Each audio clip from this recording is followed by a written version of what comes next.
నమస్తే నాగేశ్వర్ గారు. Visakha CII summit లో విశాఖ స్టీల్ ప్లాంట్ ప్రైవేటీకరణ అంశానికి సంబంధించి ముఖ్యమంత్రి చంద్రబాబు నాయుడు స్పందించారు సార్.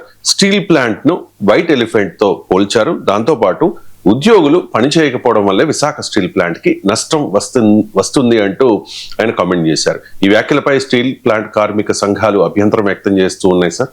ఒకసారి ఈ వివాదానికి కారణమైన చంద్రబాబు వ్యాఖ్యలు సార్. నువ్వు ఇంట్లో పడుకొని పని చేయకపోతే ఎట్లయ్యా? గుర్తుపెట్టుకోవాలి, మీరందరూ కూడా ఏం తయారయ్యారంటే ఊరికే జీతాలు ఇస్తారా? పని చేయాలి కదా. ప్రతి ఒక్కసారి కేంద్రం రాష్ట్రం డబ్బులు ఇస్తుందా? ఏనయ్యా, మీరే పబ్లిక్ సెక్టర్ లో ఉందని బెదిరిస్తా కూర్చుంటే ఎంతో పైన ప్రతి ఒక్కరు ఇదే మరి మీరు క్వశ్చన్స్ అడుగుతా ఉంటే అన్ని ఎందుకు లాభాలు ఉన్నాయి, ఇక్కడ నష్టం ఎందుకు వస్తా ఉంది? నేను కూడా 3 నెలలకు ఒకసారి రివ్యూ చేస్తున్నాం. మీరు కూడా గుర్తుపెట్టుకోవాలి, పని చేయాలి. పని చేయకపోతే ఎన్నిసార్లు గవర్నమెంట్ ఎక్కడైతే డబ్బులు తెచ్చిస్తా ఉంటే ఇది ట్యాక్స్ పేయర్స్ మనీ కదా. ఇది ఎఫిషియన్సీ ఉండాల్సిన పని లేదా? ఆంధ్రుల హక్కు, విశాఖ హక్కు. మనం పని చేయకుండా దాన్ని వైట్ ఎలిఫెంట్ మారి పెట్టుకుని కూర్చుంటారు ఇంట్లో. పని చేయించాలి, మనం కూడా పని చేయాలి. కష్టపడక్కర్లేదు, దాన్ని సిస్టమేటిక్ గా రన్ చేసి ప్రొఫెషనల్ గా రన్ చేస్తే అది వైబుల్ అవుతుంది ఆటోమేటిక్ గా. ఎవరు చెప్పారయ్యా నీకు? ఎవడు చెప్పాడు? బుద్ధి ఉండాలి. ఏం తీసుకోవాలి? ఏం తీసుకుంటారు? 12,000 కోట్లు ఇస్తే ఏం తీసుకుంటారు? నీకు వచ్చి మీ ఇంటికి వచ్చి చెప్పాలా నేను ప్రైవేటైజ్ చేయనని? ఎన్ని గంటలు చెప్పాలి? తమాషాగా ఉంది మీకు. నేను కూడా చూస్తున్నాను, కొంతమందిని కావాలని ఏదో కలబెడతానే ఉండాలని కలబెడతా ఉంటారు. వాళ్ళకి ఏం పని లేదు. బహుశా ఆ కొంతమంది కూడా ఉన్నారేమో సార్. అండ్ గతంలో 2024 అసెంబ్లీ ఎన్నికలకు ముందు ఇదే చంద్రబాబు నాయుడు విశాఖలో ఈ స్టీల్ ప్లాంట్ పరిరక్షణకు సంబంధించి మాట్లాడారు కార్మికులతో కలిసి. అది కూడా అందరం కలిసి కాపాడుకుంటామా లేదా? ఇప్పుడు చెప్పండి. కాపాడుకుంటాం, కలిసి పోరాడతాం. విశాఖపట్నం ఉక్కు. Right sir. చంద్రబాబు రాజకీయ అవకాశవాదానికి పరాకాష్ట. ఇదేం రాజకీయాల్లో ఒక చంద్రబాబు నాయుడే బ్రాండ్ కాదు. కానీ చంద్రబాబు నాయుడుకు ఉన్న బ్రాండ్ ఒకటి ఏంటంటే ఈయన ఏ అంశం పైన ఒకే స్టాండ్ లో ఉండరు అని. అందరి నాయకులకు వర్తిస్తుంది. చంద్రబాబు విషయంలో ఎక్కువ చెప్తుంటారు. మీకు 2004 ఎలక్షన్స్ కు ముందు ఉచిత విద్యుత్ ఇస్తే కరెంటు తీగల పైన బట్టాలు వేసుకోవాలి అన్నారు. అదే చంద్రబాబు నాయుడు తర్వాత ఉచిత విద్యుత్ కాదు, ఉచిత విద్యుత్ ఇవ్వడమే కాదు, మీకు 2009కి వచ్చేవరకు ప్రతి ఒక్కరి అకౌంట్లో 2,000 రూపాయలు వేస్తా అన్నాడు. 2024కి వచ్చేవరకు సూపర్ సిక్స్ అన్నాడు. జగన్మోహన్ రెడ్డి బటన్ నొక్కితే సంక్షేమ పథకాలతో దేశ ఎకానమీ నాశనం అవుతుంది అన్నారు. మళ్ళీ అదే చంద్రబాబు నాయుడు ఇప్పుడు సంక్షేమ పథకాల్లో జగన్ కన్నా నేనే ఎక్కువ అమలు చేస్తున్నా అంటున్నారు. భారతీయ జనతా పార్టీ మతోన్మాద పార్టీ, ఆ పార్టీతో మేము కలిస్తే చారిత్రక తప్పిదం, అది మేము సెక్యులర్ పార్టీ అన్నారు. మళ్ళీ బీజేపీతో కలిసి ప్రయాణం చేశారు. నరేంద్ర మోడీ దేశానికి పెద్ద ప్రమాదము, శత్రువు అన్న రీతిలో మాట్లాడారు. మళ్ళీ ఇప్పుడు నరేంద్ర మోడీని పొగుడుతూ ఉన్నారు. సోనియా గాంధీ ఇటలీ అని అది ఇది అని మామూలుగా అటాక్ చేయలేదు. అదే సోనియా గాంధీతో మళ్ళీ 2019 ఎలక్షన్స్కి ముందు కలిసే ప్రయత్నం చేశారు. మీరు అప్పుడు కుమారస్వామి ప్రమాణ స్వీకారం ఫోటోలు ఇప్పటికి వీడియోలు ఉంటాయి, చూడండి. సో ఎంత సన్నిహితంగా ఉండటానికి సోనియా రాహుల్తో ప్రయత్నం చేశారో చూడండి. అంటే ఇలా ఒక్కటి కాదు, మీకు భారతదేశంలో క్యాపిటలిజం లేదు, కమ్యూనిజం లేదు, ఉన్నదంతా టూరిజం అని కమ్యూనిజం కాలం చెల్ల సిద్ధాంతం ఉన్నారు. మళ్ళీ వామపక్ష పార్టీలతో పొత్తులు పెట్టుకున్నారు. విశాఖ ఉక్కు మేమే కాపాడాం వాజ్పేయి ప్రభుత్వంలో ఉన్నప్పుడు అంటారు. ఇప్పుడు మొన్న కూడా 11,000 కోట్లు ఇచ్చి నేనే కాపాడాను అంటారు. మళ్ళీ స్టీల్ ప్లాంట్ వైట్ ఎలిఫెంట్ అంటారు. మరి వైట్ ఎలిఫెంట్ ఎందుకు కాపాడా? 11,000 కోట్లు ఇచ్చి ట్యాక్స్ పేయర్స్ మనీ 11,000 కోట్లు ఎందుకు ఇచ్చారు? అది వైట్ ఎలిఫెంట్ అని తెలిసే ఇచ్చారా? రివైవ్ చేశామేమని చెప్తున్నారు కదా. మరి రివైవల్ ఎట్లా అవుతుంది? వైట్ ఎలిఫెంట్ రివైవల్ రెంట్లు ఏదో చెప్పాలి కదా. తర్వాత ఇదే స్టీల్ ప్లాంట్ కార్మికులకు కలిసి పోరాడదామన్నారు. ఇప్పుడు ఏమన్నాడు? కార్మికుల్ని పనిచేస్తలేరు అంటున్నాడు. అంటే ఎన్నిసార్లు మారుస్తారు ఇట్లా వైఖరి? ఇప్పుడు ఒక స్టాండర్డ్ వైఖరి ఉండండి. అంతకుముందు ప్లేన్ స్పీకింగ్ అని పుస్తకం రాస్తే అసలు పబ్లిక్ సెక్టార్ ఉండకూడదు, వరల్డ్ బ్యాంక్ విధానాలతో పబ్లిక్ సెక్టర్ మొత్తం ప్రైవేటీకరించాలి, ఇంప్లిమెంటేషన్ సెక్రటరీ అని పెట్టారు. మళ్ళీ తర్వాత వచ్చి ఆందోళన హక్కు దీనిపైన పోరాడతాం, మేమే కాపాడతాం, జగన్ అసలు దీనిపైన పట్టించుకుంటలేడు అన్నారు. ఇన్ని రకాలుగా వైఖరులు మార్చుకుంటారు అనేది క్వశ్చన్. తర్వాత ఇక Visakha steel plant white elephant. నేను ఓపెన్ ఛాలెంజ్ విసురుతున్నాను, చెప్పండి ఎట్లా white elephant? Can you tell me the facts and figures? కేంద్ర ప్రభుత్వం రాష్ట్ర ప్రభుత్వం డబ్బులు ఇస్తూనే ఉంటుందండి. ఎన్ని డబ్బులు ఇచ్చారు చెప్పండి? నేను ఇవాళ చంద్రబాబు నాయుడు సూటి ప్రశ్న ఏంటంటే, మీరు ఆ గూగుల్ అదాని డేటా సెంటర్కు మీరు ఎన్ని వేల కోట్లు ఇచ్చారు? మరి అది 30,000 కోట్లు, 23,000 కోట్లు ఇచ్చారు కదా. మరి విశాఖ స్టీల్ ప్లాంట్కి ఎన్ని ఇచ్చారు చెప్పండి? ఆర్సలార్ మిట్టల్కి ఎన్ని రాయితీలు ఇస్తున్నారు? విశాఖ స్టీల్ ప్లాంట్కి ఎందుకు ఇస్తున్నారు?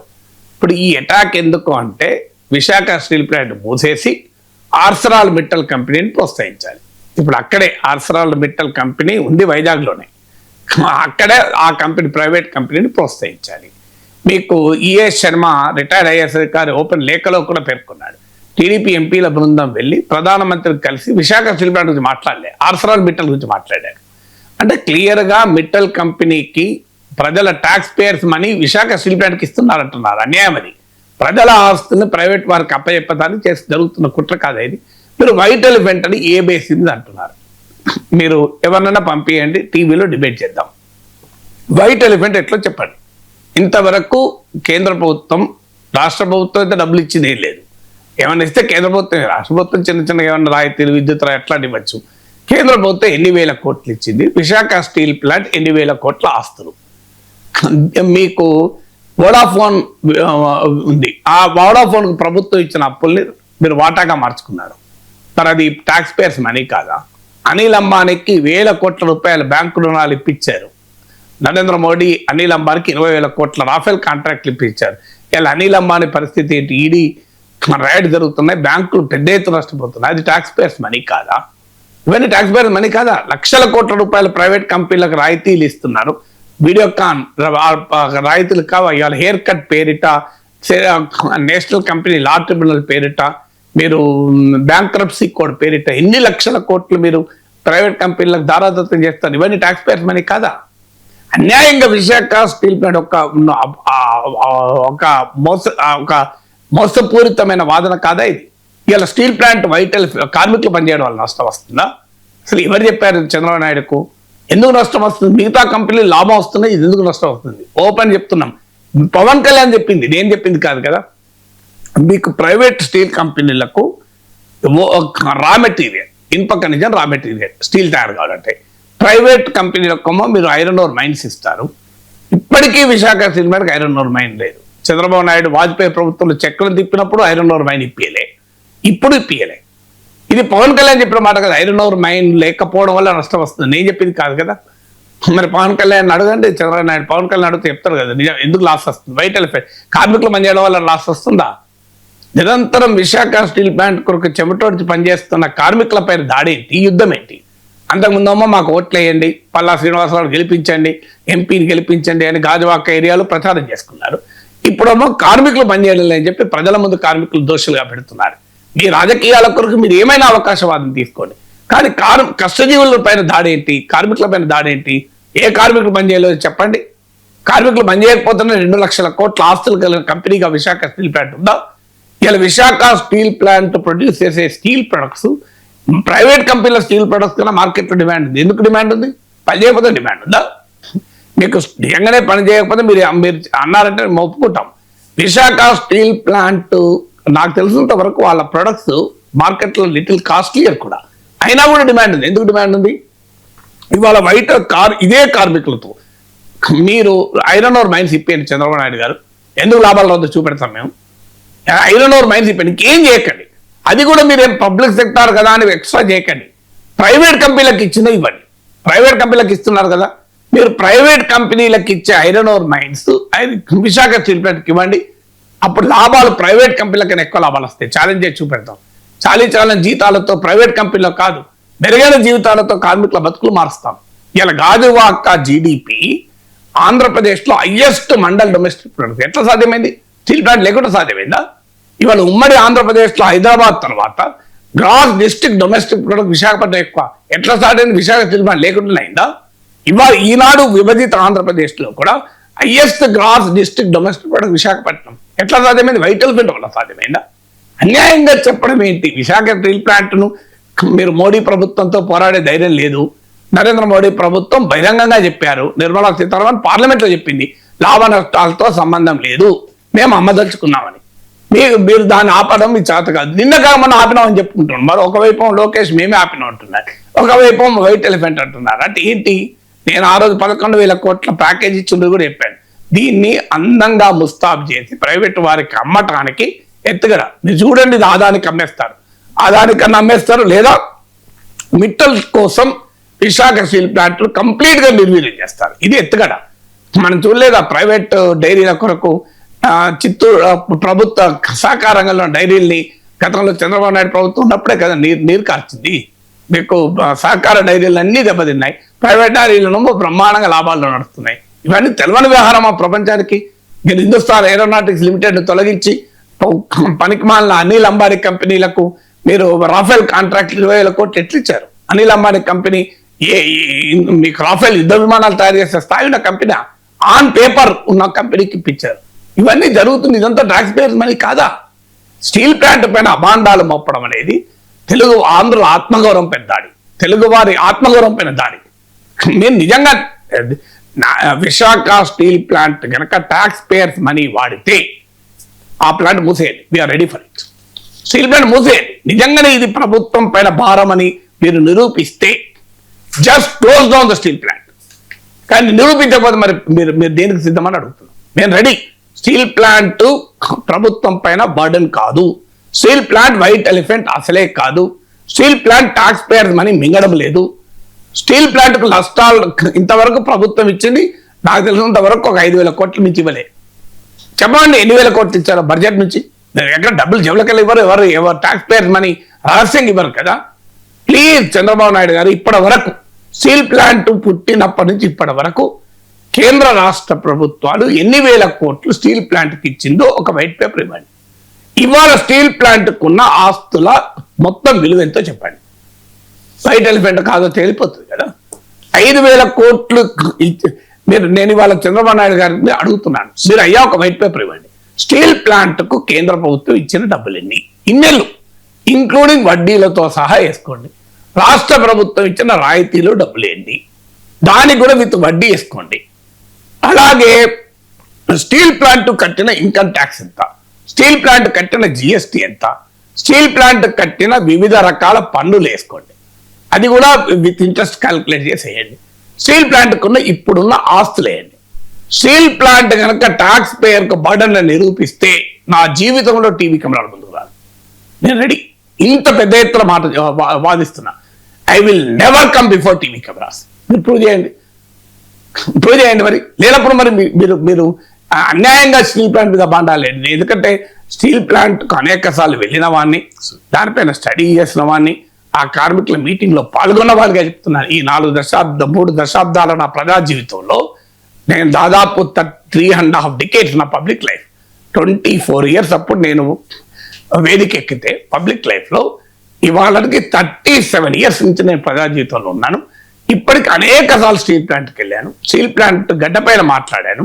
అందువల్ల ఇలా స్టీల్ ప్లాంట్ కార్మిక వర్గం తరఫున నేను రాష్ట్ర ముఖ్యమంత్రి గారిని మీరు వైట్ పేపర్ రిలీజ్ చేయండి. ఇది స్టీల్ ప్లాంట్ గనక ట్యాక్స్ పేయర్స్ మనీ తిన్నది, స్టీల్ ప్లాంట్ గనక వైట్ ఎలిఫెంట్, స్టీల్ ప్లాంట్ గనక కార్మికుల అసమర్థత వల్ల బద్ధకం వల్ల నష్టపోయింది అని గనక మీరు నిరూపిస్తే నా జీవితంలో మళ్ళీ టీవీలో మాట్లాడాను. This is the last programme. Are you ready for it? Are you ready for it? With all humility అడుగుతున్నాను. చంద్రబాబు నాయుడు గారు పెద్దలు, ఉమ్మడి రాష్ట్ర ముఖ్యమంత్రి, I have great respect for him. కానీ నేను ఒక పాత్రికేయునిగా అడగడం లేదు, ఒక ప్రజాప్రతినిధిగా అడుగుతున్నాను. 8 సంవత్సరాలు ఉమ్మడి రాష్ట్ర శాసన మండలిలో 7 ఏళ్ళు శాసన మండలి సభ్యుడిగా ఉండి విశాఖ స్టీల్ ప్లాంట్ పైన శాసన మండలి వేదికగా మాట్లాడిన ఒక ఎమ్మెల్సీగా అడుగుతున్నాను.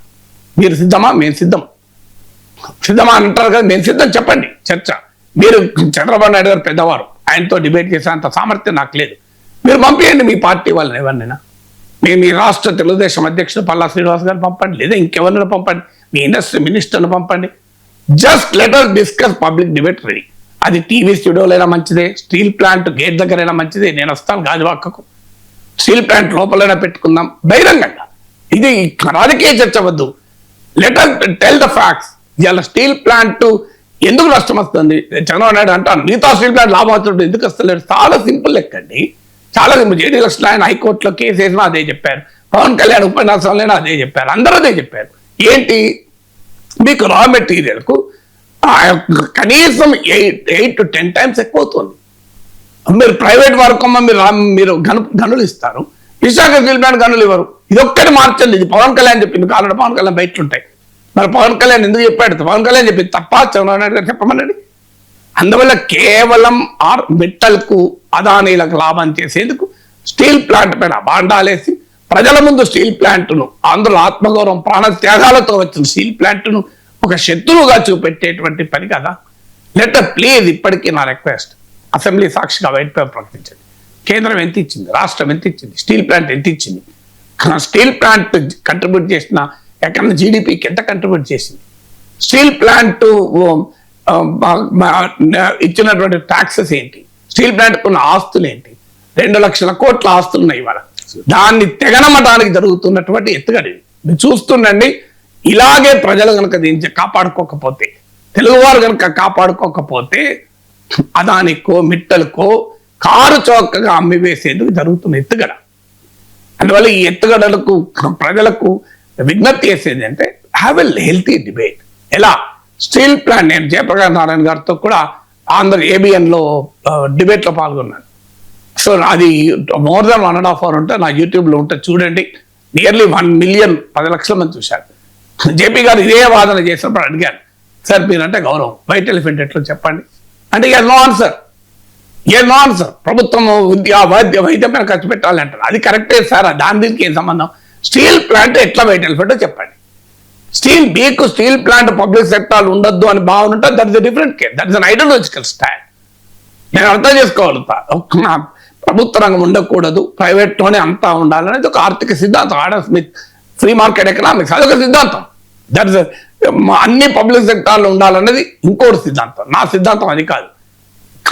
It can be cat may be black or white, it should catch the mice అంటారు. పిల్లి తెల్లదా నల్లదా కాదు, ఎలకని పట్టాలి. ప్రభుత్వ రంగం సమర్థవంతంగా ఉంటే ప్రభుత్వ రంగంలో ఉంచండి, ప్రైవేట్ రంగం సమర్థవంతం ఉంటే ప్రైవేట్ రంగంలో ఉంచండి. కానీ ప్రైవేట్ రంగము సమర్థం ఉంటే చంద్రబాబు నాయుడు చెప్పాలి, ఎందుకు వోడాఫోన్లో ప్రభుత్వం ఈక్విటీ తీసుకుంది, ట్యాక్స్ పేర్ మనీ కాదా? వీడియోకాన్ ట్యాక్స్ పేర్ మనీ కాదా? అనిల్ అంబానీని పెంచి పోషించిన ట్యాక్స్ పేర్ మనీ కాదా? మీరు అదానీ కంపెనీలకు రాయితీలు ట్యాక్స్ పేర్ మనీ కాదా? ఇప్పుడు గూగుల్ హబ్కు మీరు ట్యాక్స్ పేర్ మనీ కాదా? 22,000 కోట్లు 23,000 కోట్లు రాయితీలు ఇచ్చిండ్రు. మరి ఉద్యోగాలు కల్పిస్తుంది అంటున్నారు, స్టీల్ ప్లాంట్ ఉద్యోగాలు కల్పించలేదా? ఇప్పుడు గూగుల్ అదానీ డేటా హబ్బేమో ఉద్యోగాలు కల్పిస్తుంది, స్టీల్ ప్లాంట్ ఉద్యోగాలు కల్పించక ఏం చేసింది? స్టీల్ ప్లాంట్ ఉన్న ఉద్యోగాలు తీసేసిందా? మరి మీరు ఇవాళ గూగుల్ హబ్కి ఇచ్చినటువంటి 22,000 కోట్లు స్టీల్ ప్లాంట్కి ఇచ్చారా చెప్పండి ఎప్పుడన్నా? ఎందుకు ఇది ఈ రకంగా మాట్లాడతారు? దాడి చేయడం ఏంటి? స్టీల్ ప్లాంట్కు ప్రభుత్వము ఆఖరికి అధిక వడ్డీ భారం ఉంది, కనీసం అప్పుల్ని ఈక్విటీగా మార్చుకోండి, తర్వాత స్టీల్ ప్లాంట్ మళ్ళీ తీసుకుంటుంది అంటే కూడా ఇచ్చేయలేదే. అందువల్ల మీకు స్టీల్ ప్లాంట్ పైన స్టీల్ ప్లాంట్కి ఇలా బొగ్గు లేకుండా చేశారు వాళ్ళ. దాంతో steel plant thermal power plant మూతపడ్డాయి. బ్లాస్ట్ ఫర్నేస్ 3 ఉంటే ఒక్కటి పనిచేసే కష్టమవుతుంది. స్టీల్ ప్లాంట్ను ముక్కలు చేసి ప్రైవేటీకరిస్తున్నారు. ఇవన్నీ చేసి స్టీల్ ప్లాంట్ పైన దాడి. అందువల్ల ఇప్పటికీ నా request, please come with facts, with claims కాదు, తమాషాలు కాదు, నిజంగా తమాషా వద్దు. Please come with white paper. మేము ఏమడుగుతున్నాం? అయ్యా, గత 4 దశలు స్టీల్ ప్లాంట్ పుట్టినప్పటి నుంచి ఇప్పటి వరకు కేంద్ర ప్రభుత్వం ఏమిచ్చింది, రాష్ట్ర ప్రభుత్వం ఏమిచ్చింది, స్టీల్ ప్లాంట్ ఏ పన్నులు ఎంత కట్టింది, బ్యాలెన్స్ షీట్ ఇద్దాం. సింపుల్ కదా. నిజంగానే స్టీల్ ప్లాంట్ వైట్ ఎలిఫెంట్ అయ్యి ట్యాక్స్ పేర్ మనీ తిన్నది అనుకుందాం, క్లోజ్ చేద్దాం స్టీల్ ప్లాంట్. లేకపోతే మరి మీరు దేనికి సిద్ధమని చెప్తాం. ఆన్సర్ చెప్పమంటే చంద్రబాబు గారిని. వంగవీటి మోహన్ రంగా కుమార్తె ఆశా కిరణ్ రాజకీయ రంగ ప్రవేశంపై గత కొంతకాలంగా చర్చ జరుగుతోంది సార్. వంగవీటి రాధా జయంతి సందర్భంగా నిన్న ఒక క్లారిటీ ఇచ్చారు ఆశా కిరణ్. త్వరలోనే రాజకీయ క్షేత్రంలోకి రాబోతూ ఉన్నాను, రాజకీయాలలోకి ఎప్పుడు వచ్చేది కూడా త్వరలో ప్రకటిస్తాను, రాధా రంగా మిత్రమండలిని బలోపేతం చేస్తాను, రంగా అభిమానులకు అండగా ఉంటాను, అంటే రంగా ఒక కులానికి సంబంధించిన వ్యక్తి కాదు, బడుగు బలహీన వర్గాల ఆశాజ్యోతి, అలాంటి వారందరికీ కూడా అండగా ఉంటాను అని చెప్పేసి. సార్, దీని మీద సోషల్ మీడియాలో కూడా మిశ్రమ స్పందన వస్తూ ఉంది. వంగవీటి మోహన్ రంగా వారసుడిగా రాజకీయ రంగ ప్రవేశం చేసిన రాధా రాజకీయ ప్రస్థానం మీద చాలా విమర్శలు ఉన్నాయి. 2019 ఎన్నికలకు ముందు ఆయన సెంట్రల్ టికెట్ రాలేదు అని చెప్పి తెలుగుదేశం పార్టీలో జాయిన్ అయ్యారు. తెలుగుదేశం పార్టీ కూడా అప్పుడు టికెట్ నిరాకరించింది. ఆ తర్వాత 2024 ఎన్నికలకు ముందు కూడా ఆయన కూటమి అభ్యర్థుల తరపున ప్రచారం చేశారు. కానీ ఇప్పటికీ కూడా రాధాకి ఎటువంటి పదవి లేదు సార్. ఆయనకి ఎమ్మెల్సీ అవుతారనే ప్రచారం జరిగింది, ఆ తర్వాత మినిస్ట్రీ ఇస్తారనే ప్రచారం జరిగింది. కానీ ఇప్పటి వరకు కూడా అటువంటిది ఏమీ నెరవేరలేని పరిస్థితి. ఇప్పుడేమో ఆశా కిరణ్ రాజకీయ రంగ ప్రవేశం అంటూ ఉన్నారు సార్. ఏంటి సార్ మీ కామెంట్? ఇప్పుడు రాజకీయ రంగ ప్రవేశం చేస్తున్నప్పుడు మనం ఆల్ ది బెస్ట్ చెప్పాల్సిందే తప్ప శాపనార్థాలు పెట్టకూడదు ఎవరికైనా. ఎందుకంటే భవిష్యత్తులో ఏం జరుగుతుంది అనేది మనం స్పెక్యులేట్ నేను ప్రతి సందర్భంలో చెప్తాను, I will never do it. So కొత్తగా ఒక ప్రయత్నం చేస్తా అంటున్నారు. డెఫినెట్ గా సమాజంలో కొన్ని వర్గాలకు రంగా ఇప్పటికీ ఐకాన్, దాంట్లో ఏం డిస్ప్యూట్ లేదు. ఇప్పటికీ రంగా అంటే అభిమానించే వాళ్ళు వేలల్లో ఉంటారు, లక్షల్లో ఉంటారు. Still is an icon for a section of society.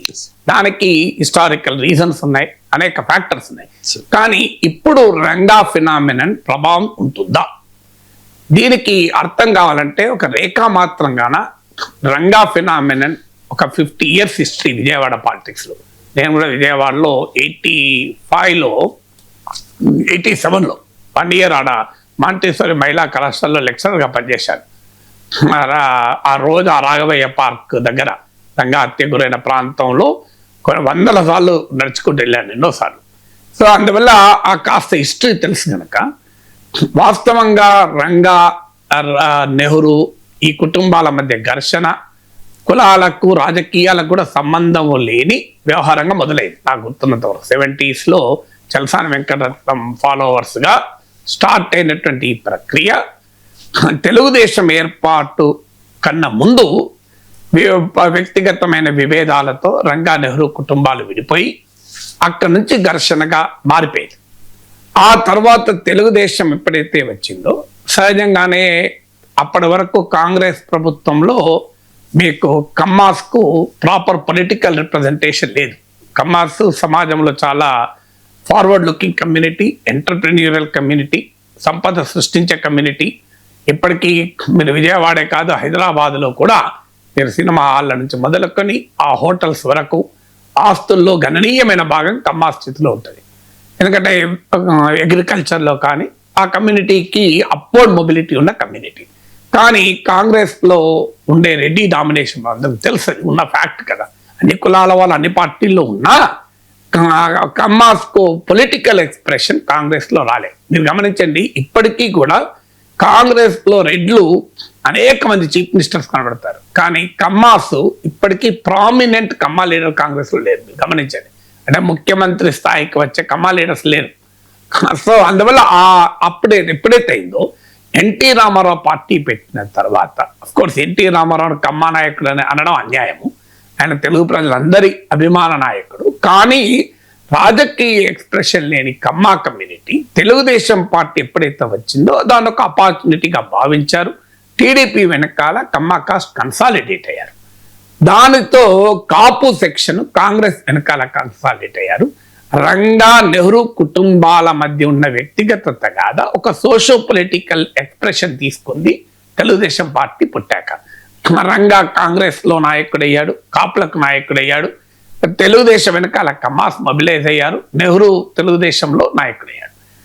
ఇది స్టార్ట్ అయింది. అక్కడ నుంచి సోషో పొలిటికల్ డివిజన్ అయింది. 1985లో రంగా ఎన్టీ రామారావు ప్రభంజనం, అంటే ఎన్టీ రామారావు మొదటిసారి అధికారంలోకి వచ్చాక గవర్నర్ తొలగిస్తే మళ్ళీ ప్రజాస్వామిక ప్రభంజనంలో రామారావు తిరిగి అధికారంలోకి వచ్చిన సమయంలో కూడా రంగా ఎమ్మెల్యే గెలిచారు. నాకు గుర్తున్న 85లో.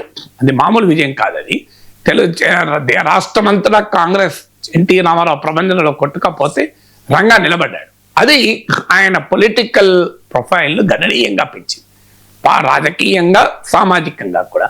1988 ఐ థింక్ December 26 అనుకుంటాను, ఆయన నిరాహార దీక్ష చేస్తున్న సమయంలో హత్య గురయ్యారు. అంతకు ముందు నెహ్రూ కుటుంబంలో మురళి అనుకుంటాను, దేవినేని మురళి హత్య గురయ్యాడు.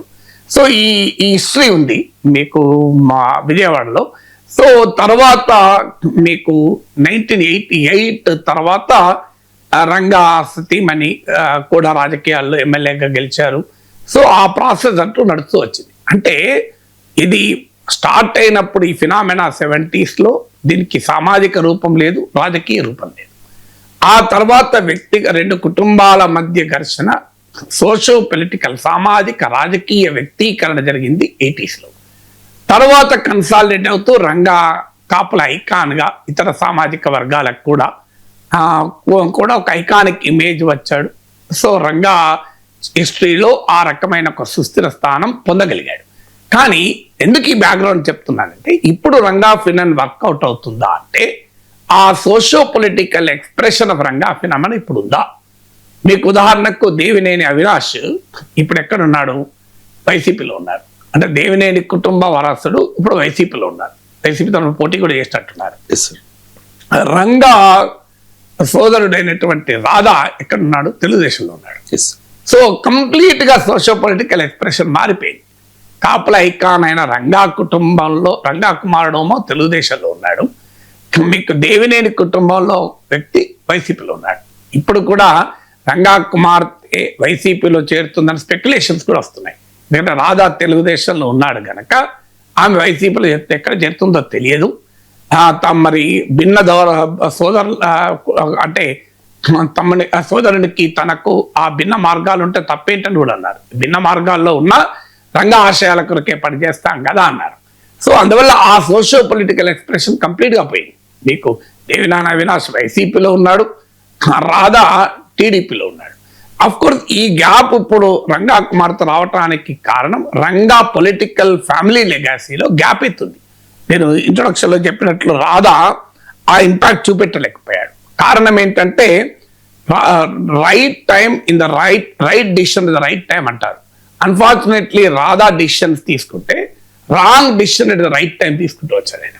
Right decision at the right time కాకుండా wrong decision at the right time తీసుకున్నాడు. అంటే మీకు ఎందుకు ఈ మాట అంటున్నా అంటే 2019లో అంటే జగన్ అనుకూల వాతావరణం ఉండే 151 సీట్లు జగన్ గెలిచిన టైంలో మచిలీపట్నం ఎంపీ సీటు ఆఫర్ చేశారు రాధాకు.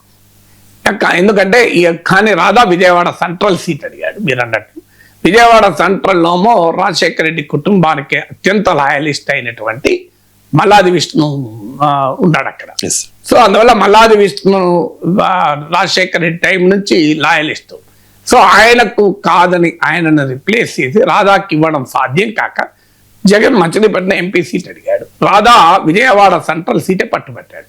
దాంతో లేకపోతే వాస్తవంగా 2019లో ఎంపీ అయిపోయేవాడు. తర్వాత ఏం జరిగింది? తర్వాత టీడీపీలో చేరాడు. మళ్ళీ 2024లో టీడీపీలో అయ్యేవాడే. కారణాలు ఏదైనా ఆయన అడిగిన సీట్ టీడీపీ ఇవ్వలేదా తెలియదు. కూటమి ప్రబంధం ఉన్న సమయంలో మళ్ళీ రాజకీయంగా ప్రయోజనం పొందలేకపోయాడు. ఇప్పుడు టీడీపీలో ఉన్నాడు, క్రియాశీలకంగా ఉన్నాడా లేడా అనేది ప్రశ్నగానే మిగిలింది. అంటే wrong decisions at the right time తీసుకోవడం వల్ల రంగా పొలిటికల్ ఫ్యామిలీ లెగాసీలో రాధా పూర్తి స్థాయిలో దాన్ని ఎక్స్ప్రెస్ చేయలేకపోయాడు, ఎక్స్ప్రెషన్ గా ఉండలేకపోయాడు. బహుశా ఆ గ్యాప్ ను రంగా కూతురు గమనించినట్టున్నారు. ఐ థింక్ షీ డాక్టర్ అనుకుంటారు కదా. సో ఆమె బహుశా అంటే రంగా పొలిటికల్ ఫ్యామిలీ లెగసీలో ఈ గ్యాప్ ఉంది కనుక రాధా ఫినామినన్ మీకు వంగవీటి రంగా కుమారుడిగా ఆ పొలిటికల్ ఫ్యామిలీ లెగసీని ముందుకు తీసుకెళ్లడంలో పూర్తి స్థాయి విజయం సాధించలేదు కనుక రంగా ఐకానిక్ ఇమేజ్ ఉంది, దాని పొలిటికల్ ఎక్స్ప్రెషన్ పూర్తి స్థాయిలో లేదు కనుక తనకు ఒక స్పేస్ ఉంటుందని ఆమె ఆలోచించవచ్చు, తప్పేమీ లేదు. కానీ నేను ఇంతకుముందు చెప్పినట్లు ఎలా స్టార్ట్ అయింది ఆ socio political polarisation, Ranga Nehru కుటుంబాల సోషో పొలిటికల్ పోలరైజేషన్ ఇప్పుడు కంప్లీట్ గా మారిపోయింది. రంగా కొడుకోమో టీడీపీలో ఉండడం ఏంటి, దేవినేని కుటుంబ సభ్యుడేమో వైసీపీలో ఉండడం ఏంటి. సో కంప్లీట్ గా చేంజ్ అయిపోయింది కదా. దీనివల్ల ఏమైందంటే ఆ ఫినామినన్ కాస్త ఫిజిల్ అవుట్ అయింది. ఇప్పటికీ రంగా దాంతో ఇంకో ట్రెండ్ కూడా ఏమైందంటే రంగా భౌతికంగా లేకపోయే వరకు అన్ని పార్టీలు ఇవాళ రంగాను మావాడుగానే, రంగాను కాంగ్రెస్ వైసీపీ టీడీపీ అనలేం కదా. అన్ని పార్టీలో ఉన్న కాపులు తమ నాయకుడిగానే భావిస్తారు, గౌరవిస్తారు. ఈలోగా ఇంకో ఫినామినా కూడా జరిగింది. కాపులకు పొలిటికల్ ఎక్స్ప్రెషన్ చేంజ్ అయింది. సో అప్పుడు టీడీపీ హయాంలో కాపుల మార్జినలైజేషన్ అనే ప్రశ్న ఇప్పుడు లేదు. ఇప్పుడు కాపులకు ప్రజారాజ్యం రావడంతో చిరంజీవి రూపంలో కాపు ఓటు మొబిలైజ్ అయింది. చిరంజీవిని కూడా కాపు నాయకులు అనలేం, పవన్ కళ్యాణ్ కాపు నాయకులు అనలేం.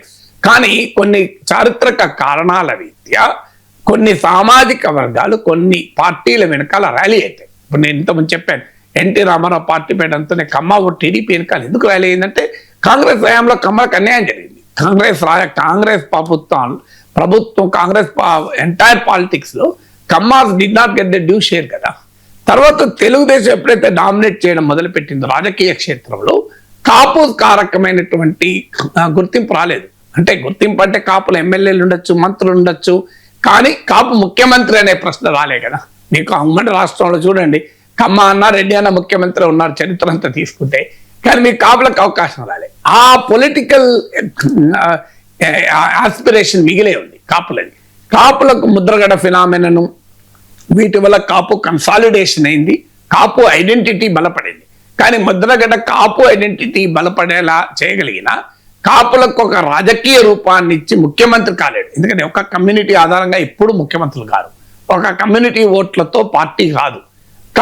అందువల్ల ముద్రగడ కాపుల నాయకుడిగానే మిగిలాడు తప్ప కాపుల అస్తిత్వ ఆధారంగా ఒక విస్తృత నాయకుడిగా ఎదగలేదు. అందువల్ల ముద్రగడను పార్టీలు అటు ఇటు ఉపయోగించుకోవడం మొదలు పెట్టారు. లేటెస్ట్ గా వైసీపీ వారు ముద్రగడ ఫినామినాను ఉపయోగించుకునే ప్రయత్నం చేశారు. సో అలా కాపుల సాధికారికత కొరకు ముద్రగడ చేసిన ప్రయత్నం కూడా ఒక రాజకీయంగా క్రిస్టలైజ్ కాలేదు. సో ఇప్పుడు ప్రజారాజ్యం తర్వాత కాంగ్రెస్ లో చేరాక ఇప్పుడు పవన్ కళ్యాణ్ జనసేన బలపడ్డాక జనసేనలో కాపులు తమ పొలిటికల్ ఎక్స్ప్రెషన్ ను ఆశిస్తున్నారు. సో అందువల్ల ఇప్పుడు మరి రంగా కుటుంబము కాపు ఐడెంటిటీ, అఫ్కోర్స్ కాపులు మాత్రమే కాదు అన్ని సామాజిక వర్గాలని ఎంత చెప్పినా కాపు ఐడెంటిటీ ఇరుసుగా మిగతా సామాజిక వర్గం మొబిలైజ్ చేయాలి. కాపు ఐడెంటిటీ లేకపోతే అణగారిన కులాలందరి నాయకుడు అనేటువంటి ఐడెంటిటీ రాదు కదా. సో ఈ యాంకరింగ్ కాస్ట్ గా కాపు ఉంటేనే రంగా పొలిటికల్ లెగసీ ఉంటుంది. దానికి సమస్య ఇక్కడ వచ్చిందంటే వాళ్ళు ఇప్పుడు పవన్ కళ్యాణ్ రూపంలో పెద్ద కాంపిటీటర్ అయ్యారు. ఇలా ఇంకా రంగాను ఐకాన్ గా చూడడం వరకు పవన్ కళ్యాణ్ వచ్చినా చిరంజీవి వచ్చినా కాపులకు ఐకాన్ గా రంగా మిగిలిపోతాడు, కాపులకు ఇతర అనుబంధ సామాజిక వర్గాలకు. కానీ ఆ పొలిటికల్ ఎక్స్ప్రెషన్ అనేది లేకుండా పోయింది. ఈ కాంటెక్స్ట్ లో అంటే నేను రెండు ఫ్యాక్టర్లు చెప్పాను. కాపు రంగా పొలిటికల్ ఫ్యామిలీ లెగసీని రాధా ఇప్పుడు దానికి ఒక రూపాన్ని ఇవ్వడంలో పూర్తిగా విఫలం సక్సెస్ కాలే. ఆ గ్యాప్ ఉంది కనుక తనకు అవకాశం ఉందని భావించవచ్చు. కానీ రంగా ఫినామినాకున్న సోషో పొలిటికల్ మేనిఫెస్టేషన్ అంటారు, సామాజిక రాజకీయ వ్యక్తీకరణ పూర్తిగా మారిపోయింది. ఇంతకుముందు చెప్పినట్లు కాపులో కొత్త పొలిటికల్ రూపం రావడము, మీకు కుటుంబాలు మారిపోవడం, రంగా కొడుకు టీడీపీలో దేవినేని వారసుడు వైసీపీలో ఉండడం, ఇదంతా మారిపోయిన కాంటెక్స్ట్ వల్ల ఎంత ప్రభావం ఉంటుందనేది ఇప్పటికైతే ప్రశ్నార్థకమే. విశాఖ భాగస్వామ్య సదస్సులో 13.25 లక్షల కోట్ల పెట్టుబడులకు ఒప్పందాలు కుదిరాయి. వచ్చే 5 ఏళ్లలో 50 లక్షల ఉద్యోగాలు రాబోతూ ఉన్నాయి అని చెప్పి కూటమి ప్రభుత్వం చెప్తోంది సార్. ఆంధ్రప్రదేశ్కి పెట్టుబడుల వెల్లు వచ్చింది. ఈ 13.25 లక్షల కోట్ల పెట్టుబడులు అన్ని ఒప్పందాలన్నీ కూడా 3.5 ఏళ్లలో ఆచరణలోకి వస్తాయని కూడా చంద్రబాబు నాయుడు చెప్తూ ఉన్నారు సార్. విశాఖకు గూగుల్ AI హబ్ రావడం అవ్వచ్చు, ఆ కార్యక్రమంలో అవ్వచ్చు. ఆ తర్వాత ఆస్ట్రేలియాలో రీసెంట్ గా లోకేష్ పర్యటించారు కదా సార్, ఈ పర్యటన అవ్వచ్చు. లోకేష్ ని ఈ పెట్టుబడులు తీసుకురావడంలో ఆయనది కీలక పాత్ర అంటూ తెలుగుదేశం పార్టీయే కాదు ప్రభుత్వం కూడా ప్రొజెక్ట్ చేస్తున్న పరిస్థితి. డిప్యూటీ సీఎం గా ఉన్నారు పవన్ కళ్యాణ్, కానీ ఎక్కడా కూడా CII సమ్మిట్ లో కనిపించలేదు. ఈ పెట్టుబడుల్ని ఆంధ్రప్రదేశ్ కు తీసుకొచ్చే ఈ ప్రయత్నంలో ఎక్కడా కూడా ఆయన పార్టిసిపేషన్ లేనట్టుగా కనిపిస్తోంది. ఎందుకు సార్ CII సమ్మిట్ లో పవన్ కళ్యాణ్ కనిపించలేదు? అంటే టెక్నికల్ గా చూసినప్పుడు ఆయన రూరల్ మినిస్టర్, ఇండస్ట్రీ మినిస్టర్ కాదు, ఇన్వెస్ట్మెంట్ రిలేటెడ్ మినిస్ట్రీస్ ఏవీ లేవు. ఇండస్ట్రీ మినిస్టరే కాదు, ఇన్వెస్ట్మెంట్ రిలేటెడ్ మినిస్ట్రీస్ అంటే మీకు ఇన్ఫర్మేషన్ టెక్నాలజీ ఇలాంటి శాఖలు కూడా లేదు. ఇప్పుడు అక్కడ వచ్చినటువంటి ఇన్వెస్ట్మెంట్స్ మీకు కొన్ని రంగాల్లో వచ్చాయి, అవి పవన్ కళ్యాణ్కి లింక్ అయి ఉండదా అంటే అట్లా ఇండైరెక్ట్ గా ఉండొచ్చు. కానీ ప్రధానంగా industry, investment, even finance minister కూడా కాదు. సో అందువల్ల ఇండస్ట్రీ, ఇన్వెస్ట్మెంట్, ఐటీ ఇవన్నీ లోకేష్ చేతిలో ఉంది కనుక, చంద్రబాబు నాయుడు ముఖ్యమంత్రి కనుక సహజంగానే వారిద్దరే కనిపించారు. మీకు పవన్ కళ్యాణ్ కనిపించలేదు. టెక్నికల్ గా నథింగ్ రాంగ్ ఇన్ ఇట్, మనం దాన్ని తప్పు పట్టలేము. కానీ పొలిటికల్ గా వచ్చే వరకు ఏమవుతుంది, టెక్నికాలిటీస్ ఉండవు. పొలిటికల్స్ వచ్చే వరకు మరి పవన్ కళ్యాణ్కు ఆ రకమైన పాత్ర ఉండాలి కదా. ఎందుకు అంటే ఆల్రెడీ పవన్ కళ్యాణ్, లోకేష్ అనే ఈ బైనరీ, ఈ కాంపిటీషన్ ఇది వాస్తవంగా ఉందని కాదు, కానీ దీన్ని ఒక కాంపిటీషన్గా ఇటీవల కాలంలో రైజ్ అయింది. ఒక రకంగా రైజ్ చేశారు. అందుకు టీడీపీ వారే బాధ్యులు కూడా, జనసేన కన్నా కూడా. ఎందుకంటే మొదలు పెట్టింది కూడా టీడీపీ నాయకులే కదా, లోకేష్ను డిప్యూటీ సీఎం చేయాలి అని. సో దాని వల్ల మీకు జనసేనలో క్వశ్చన్స్ కూడా మొదలయ్యాయి. అంటే పవన్ కళ్యాణ్ గుర్తింపు తగ్గించడం అనేది, వాస్తవంగా పవన్ కళ్యాణ్కు లోకేష్కి ఎక్కడ పోటీ లేదు. ఎక్కడ పవన్ కళ్యాణ్కు అగౌరవపరిచేలా లోకేష్ వివరించిన సందర్భం కూడా లేదు. నాకు ఇటీవల మనకు ఒక ఇన్సిడెంట్ కూడా చూసాం. ఒక దగ్గరికి వెళ్తుంటే చంద్రబాబు నాయుడు కాన్వాయ్ ముందుంది, తర్వాత లోకేష్ కాన్వాయ్ ఉంది. ఎందుకంటే ఒకే ఇంటి నుంచి వెళ్ళారు కనుక ఆటోమేటిక్గా చంద్రబాబు కాన్వాయ్. ఆ తర్వాత అదే మీటింగ్కు పవన్ కళ్యాణ్ కూడా వెళ్తున్నాడు. ఆ తర్వాత పవన్ కళ్యాణ్ కాన్వాయ్ వెనకైతే లోకేష్ ఆపి ప్రోటోకాల్ ప్రకారం సీఎం తర్వాత డిప్యూటీ సీఎం వెళ్ళాలి, పవన్ కళ్యాణ్ కాన్వాయ్ని ముందు పోనీయండి అని తానే ఇన్స్ట్రక్షన్ ఇచ్చి వెళ్ళాడు అని కూడా వచ్చింది మీడియాలో. సో అందువల్ల ప్రతి జాగ్రత్త తీసుకుంటున్నాడు చంద్రబాబు నాయుడు, తీసుకుంటున్నాడు లోకేష్ తీసుకుంటున్నాడు. ఎక్కడా పవన్ కళ్యాణ్ తగ్గించినట్టు కానీ, పవన్ కళ్యాణ్ ఏదో డామినేట్ చేసినట్టు కానీ ఎక్కడ కనబడకుండా ఆప్టిక్స్ అయితే చాలా జాగ్రత్త పడుతున్నారు. పవన్ కళ్యాణ్ కూడా ఆ మేరకు చాలా జాగ్రత్త పడుతున్నాడు. అడపాదడపా కొంత వాయిస్ వినిపించిన హోమ్ మినిస్టర్ పైన వ్యాఖ్యానం కావచ్చు, టీటీడీ తిరుపతి తొక్కిసలాట సందర్భంగా క్షమాపణ చెప్పడం కావచ్చు, ఇటీవల క్యాబినెట్లో ఎమ్మెల్యేల గురించి, గవర్నెన్స్ గురించి మాట్లాడడం కానీ, but these are all small things. Larger పిక్చర్లో చూస్తే పవన్ కళ్యాణ్ కూడా ఎక్కడ తన లాయల్టీ టు కూటమి, చంద్రబాబు నాయుడు నాయకత్వంలోని కూటమి పట్ల తన పొలిటికల్ లాయల్టీలో అనుమానాలు చెప్పని ఏవీ చేయలేదు. బాలకృష్ణ సృష్టించిన అనవసరపు వివాదం కూడా ఇబ్బంది రాకుండా, అది పెరగకుండా జాగ్రత్త పడ్డారు.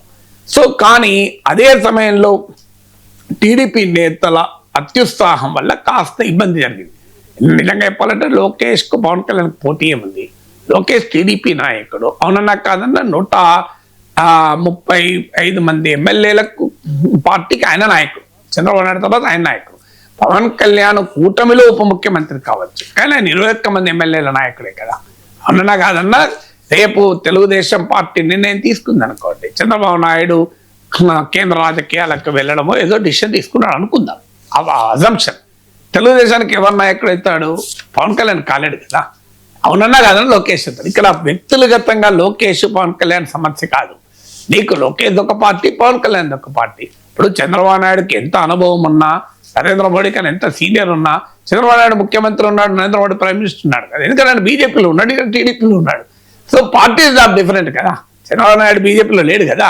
నీకు ఎంత పెద్ద నాయకుడైనా, ఎంత అనుభవం ఉన్నా, నరేంద్ర మోడీ ప్రధానమంత్రి కాగలిగాడు కానీ చంద్రబాబు నాయుడు కాలేకపోయాడు.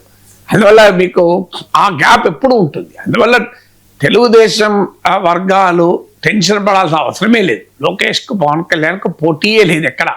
కానీ ఈ పోటీని ఊహించుకొని కొంతమంది తెలుగుదేశం నాయకులు అత్యుత్సాహాన్ని ప్రదర్శించారు.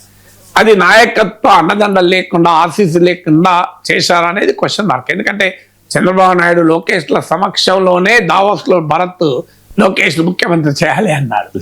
సో అందువల్ల ఇది అనవసరపు అనుమానాలకు కూడా దారితీసింది. తర్వాత క్రమంలో ఆ జాగ్రత్త పడ్డారు, మాటల జాగ్రత్త పడ్డారు. కానీ చాలా వ్యూహాత్మకంగా లోకేష్ను ప్రొజెక్ట్ చేస్తారు. అది నరేంద్ర మోడీ లోకేష్కు ప్రత్యేక హోదా ఇచ్చినట్లు. ఎందుకంటే అంతకుముందు నరేంద్ర మోడీ పవన్ కళ్యాణ్ ప్రత్యేక హోదా ఇచ్చేవాడు. సో లోకేష్కు కూడా ప్రత్యేక హోదా ఇస్తున్నట్లు ప్రజెంట్ చేయడము, మీడియాలో కూడా తెలుగుదేశం అనుకూల మీడియాలో లోకేష్ను ప్రొజెక్ట్ చేయడం, దానికి తగ్గట్టు ఆయనకు అవకాశం కూడా వచ్చింది.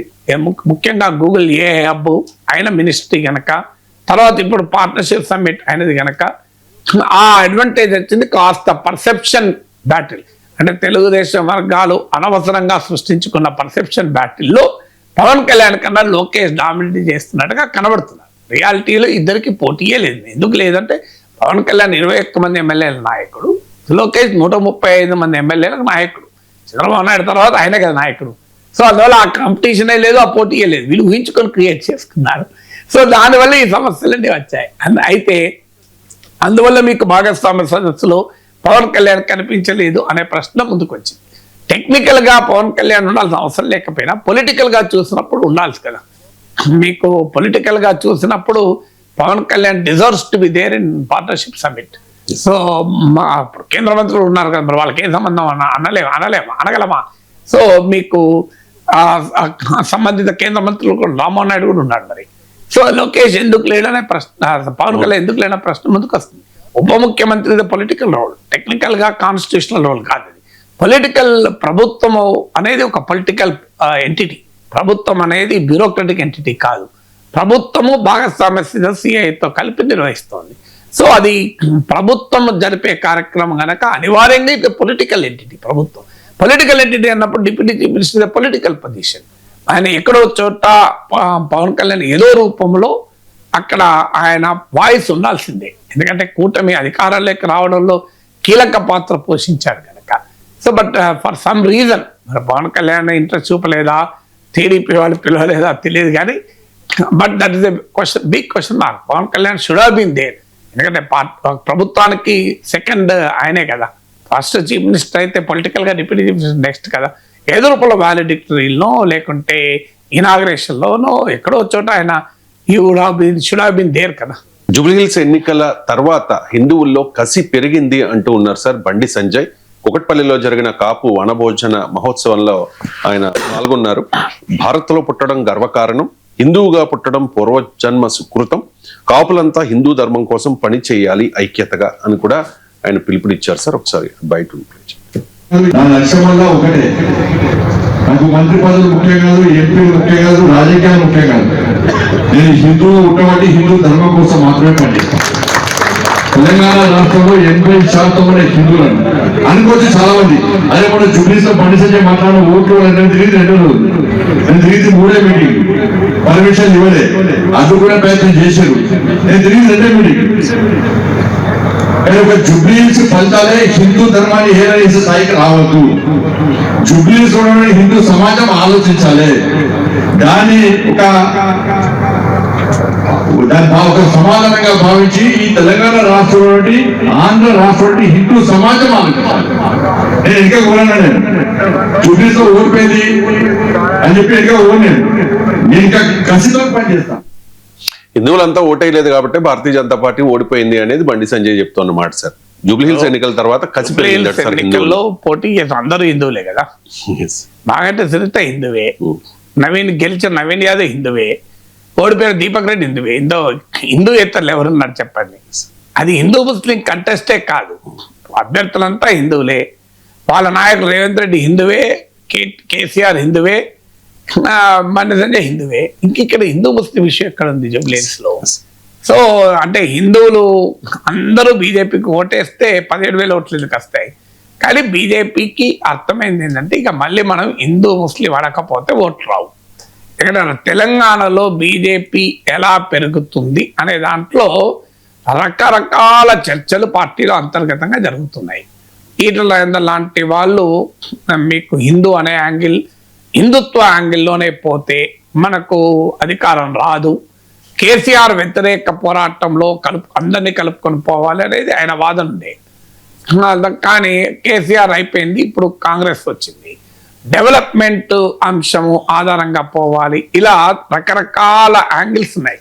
బండి సంజయ్ ఏమో కన్సిస్టెంట్గా ఆయన బీజేపీలో ఉండే హిందుత్వ పాలిటిక్స్ సింబల్, మిగతా వాళ్ళు ఆ స్థాయిలో సింబల్ కాదు. సో అందువల్ల హిందుత్వ రాజకీయాలను ముందు పెడితే అధికారంలోకి వస్తామా, డెవలప్మెంట్ అనే యాంగిల్లో వస్తామా, తెలంగాణ అస్తిత్వం అనే యాంగిల్లో పోతే వస్తామా, ఆ రోజు కేసీఆర్ వ్యతిరేక ఈ రోజు కాంగ్రెస్ వ్యతిరేక పాలిటిక్స్ వల్ల వస్తామా? ఈ గందరగోళంలో బీజేపీ తెలుసుకోలేకపోతుంది. మీకు యూపీలోనో నార్త్లో అయితేనేమో క్లియర్గా హిందుత్వ ఆధారంగానే రాజకీయాలకు వెళ్తేనే మేము అధికారంలోకి వస్తామని వాళ్ళ నమ్మకం. దానికి తోడుగా ఇతర అంశాలు యాడ్ అవుతాయి, సోషల్ ఇంజనీరింగ్ అవన్నీ. కానీ ప్రధాన భూమిక హిందుత్వం.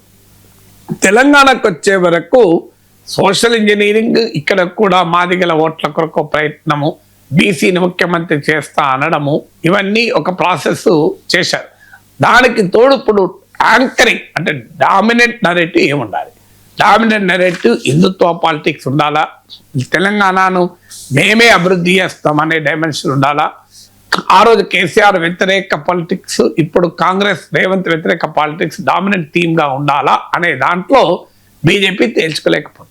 బీజేపీలో లీడర్షిప్లో ఆ విభేదాలు ఉన్నాయి, యూనిఫైడ్ లీడర్షిప్ లేదు. నరేటివ్లో విభేదాలు ఉన్నాయి, అంటే ఏం చెప్పి రాజకీయం చేయాలి అని. అందుకే బండి సంజయ్ లాంటి వారు హిందుత్వ యాంగిల్ పట్టుకొస్తుంటాడు ప్రతి ఎన్నికను. మిగతా వాళ్ళు ఆ స్థాయిలో పట్టుకురారు.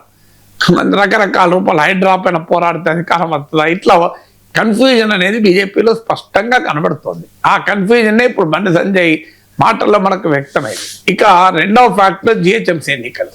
జిహెచ్ఎంసీ ఎన్నికలు వచ్చినప్పుడల్లా ఈ హిందూ ముస్లిం ఇష్యూనే పట్టుకొస్తుంది బీజేపీ. ఎందుకు పట్టుకొస్తుంది అంటే ఎంఐఎం ఒక పొలిటికల్ రూపం ఉంది కనుక ముస్లింలు ఆ ముస్లిం ఐడెంటిటీ ఆధారంగా ఎంఐఎం ఉన్నప్పుడు హిందూ ఐడెంటిటీ ఆధారంగా ఉంటే తప్పేంటనేది వాదన. అంటే ముస్లిం ఓట్లతో 7 ఎమ్మెల్యేలు ఒక ఎంపీ ఎంఐఎం గెలుచుకున్నప్పుడు మరి హిందూ ఓట్లు ఎందుకు కన్సాలిడేట్ కావద్దు? అంటే మైనారిటీలోమో పొలిటికల్ కన్సాలిడేషన్ అవుతారు, మెజారిటీ ఎందుకు కాకూడదు అన్నది బీజేపీ వాదన. ఆ వాదనకు ఎంఐఎం ప్రజెన్స్ వల్ల కాస్త బలం హైదరాబాద్ లాంటి నగరంలో కనబడుతుంది.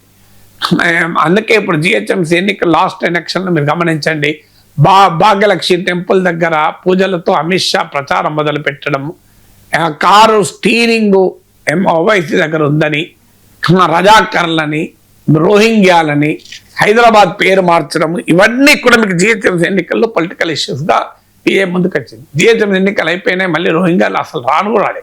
జూబిలీస్లో వస్తారని నేను అనుకున్నాను, రోహింగ్యాలు రాలే. కారణం ఎందుకో రోహింగ్యాలను తీసుకురాలే. ఇప్పుడే తెస్తే జిహెచ్ఎంసీ నాటికి వాళ్ళ వాల్యూ పోతే ఇప్పుడు ఎలాగో జూబిలీస్ మనం గెలిచేది లేదు. గెలవని ఎన్నికలకు రోహింగ్యాలను ఎందుకు ఉపయోగించుకోవాలని బీజేపీ అనుకుని ఉండాలి.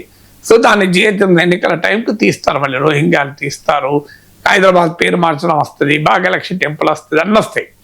సో అందువల్ల హైదరాబాద్లో మళ్ళీ జిహెచ్ఎంసీ ఎన్నికల నాటికి హిందూ ముస్లిం అనే అంశం తీసుకురాకపోతే తమకు రాజకీయ మనగడ ఉండదని బీజేపీకి అర్థమవుతుంది. ఎందుకంటే మనం ఇక్కడ బీజేపీకి ఒక పెద్ద ఛాలెంజ్, హైదరాబాద్లో హిందుత్వ ఐకాన్గా ఉన్న రాజాసింగ్ను పార్టీలకు వెళ్ళి తీసేశారు. సో బండి సంజయ్ హిందుత్వ ఐకాన్గా ఉంటే ఆయన పార్టీ అధ్యక్ష పదవిని తీసేశారు. సో అందువల్ల బీజేపీ ఏమో ఒకవైపు హిందుత్వ పాలిటిక్స్ నమ్ముకోవాలని చూస్తుంది, చర్యలు మాత్రం కంప్లీట్ డిఫరెంట్గా ఉంటాయి. సో ఈ గందరగోళం కూడా మనకు బీజేపీలో కనబడుతుంది. ఇప్పుడు జిహెచ్ఎంసీ ఎన్నికల జూబ్లీహిల్స్ తర్వాత బీజేపీకి భయం పట్టుకున్నది ఏంటంటే జిహెచ్ఎంసీ ఎన్నికల్లో తమ పరిస్థితి ఏంటి. ఎందుకంటే అనుకోకుండా అనూహ్యంగా కాంగ్రెస్ ముందుకు వచ్చింది, 25,000 మెజార్టీతో గెలిచింది. అదేదో 1,000-2,000 ఓట్లతో గెలిచింటే పోల్ మేనేజ్మెంట్ చేశారు, పైసలు వంచారు, ఇవన్నీ చెప్పారు. అవన్నీ చేయలేదు కాంగ్రెస్ పార్టీని అంటలేదు, అందరూ చేసింది కాంగ్రెస్ కాస్త ఎక్కువనే చేసింది, అధికారంలో ఉన్నారు కనుక. కానీ కేవలం పోల్ మేనేజ్మెంట్ వల్లనే 25,000 మెజార్టీ రాదు కదా, ఇంపాసిబుల్ కదా. అన్నముందు స్టేషన్ సికింద్రాబాద్ కంటోన్మెంట్ గెలిచారు. కాంగ్రెస్ పార్టీ జిహెచ్ఎంసీ ఏరియాలో బలం పుంజుకుంటే అప్పుడు బీజేపీ పరిస్థితి ఏంటి?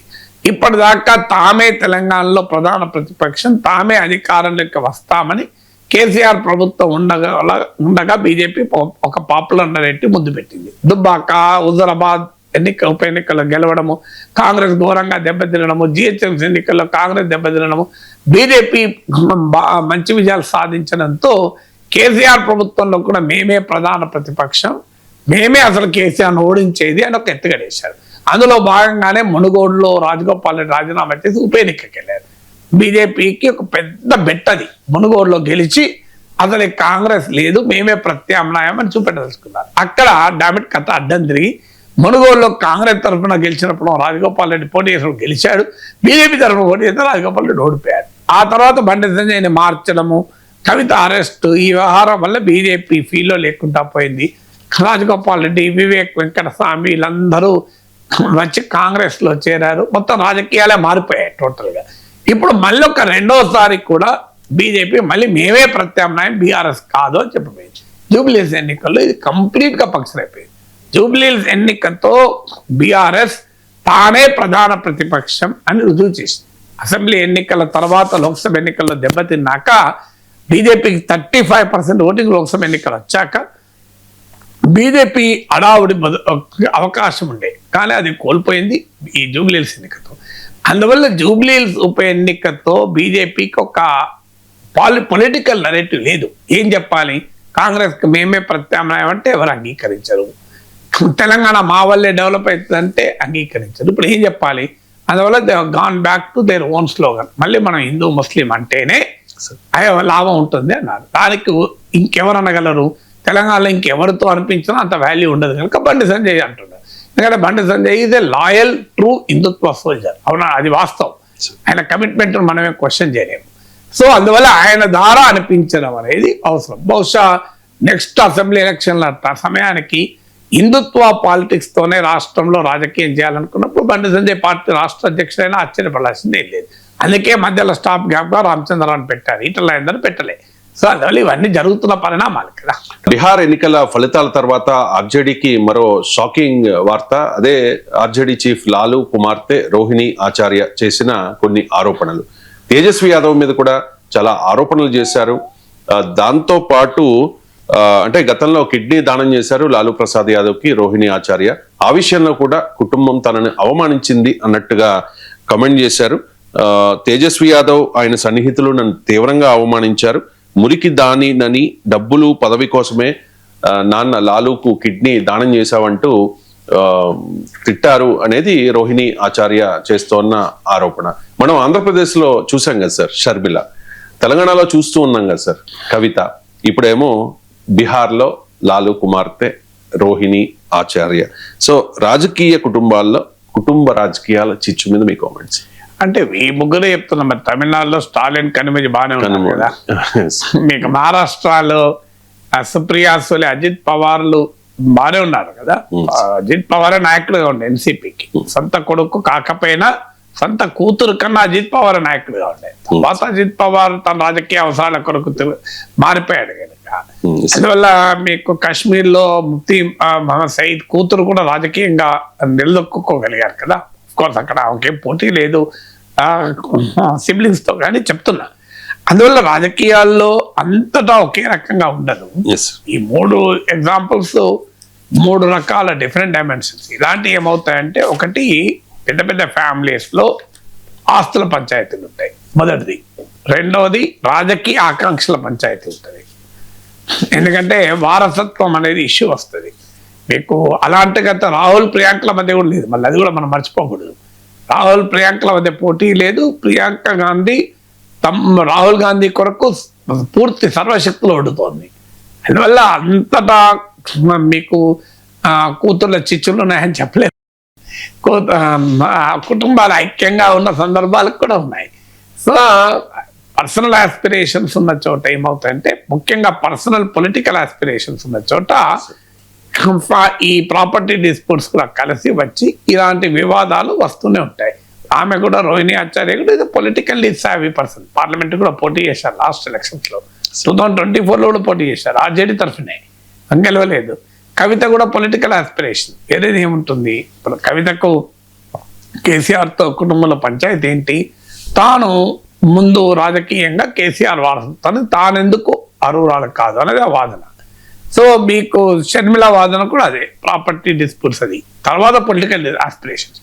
షర్మిల విషయంలో పొలిటికల్ ఆస్పిరేషన్ ముందు కాదు, ఎందుకంటే ఆమె జగన్మోహన్ రెడ్డి రాజకీయాల కొరకు పాదయాత్ర కూడా చేసింది. సో ఒక్కొక్క డైమెన్షన్ ఉంటుంది. సో అందువల్ల ప్రాపర్టీ డిస్ప్యూట్స్ ఉంటాయి, పొలిటికల్ ఆస్పిరేషన్స్ మధ్య వివాదాలు ఉంటాయి, 2 కలిసి ఉంటాయి. 2 ఒకదాని మీద ఒకటి ఓవర్లాప్ ఉంటుంది, ఒకటి ముందు ఉంటుంది, ఒకటి వెనకాల ఉంటుంది. అలాంటి ఇష్యూస్ వచ్చినప్పుడు ఇది హైలైట్ అవుతాయి. అయితే మనం ఏదో కూతుర్లే హైలైట్ అని చెప్పలేము, కొడుకుల మధ్య కూడా విభేదాలు ఉన్నాయి కదా. తమిళనాడులో స్టాలిన్ అలగిరిల మధ్య ఉన్నది. మీకు ఇదే బీహార్లో తేజస్వి యాదవ్ తేజ్ ప్రతాప్ యాదవ్ల మధ్య ఉంది. మీకు ఈవెన్ కొడుకుల మధ్య కూడా డిస్ప్యూట్లు ఉన్నాయి. అన్ని కొడుకుల మధ్య ఏదో అంత సవ్యంగా ఉంది, కూతుర్ల మధ్యనే కలిసి ఉందని కూడా మనం చెప్పలేం కదా. సో అందువల్ల ఈ రాజకీయ పరమైనటువంటి అంశాలు అనేక ముందుకు వస్తూ ఉంటాయి.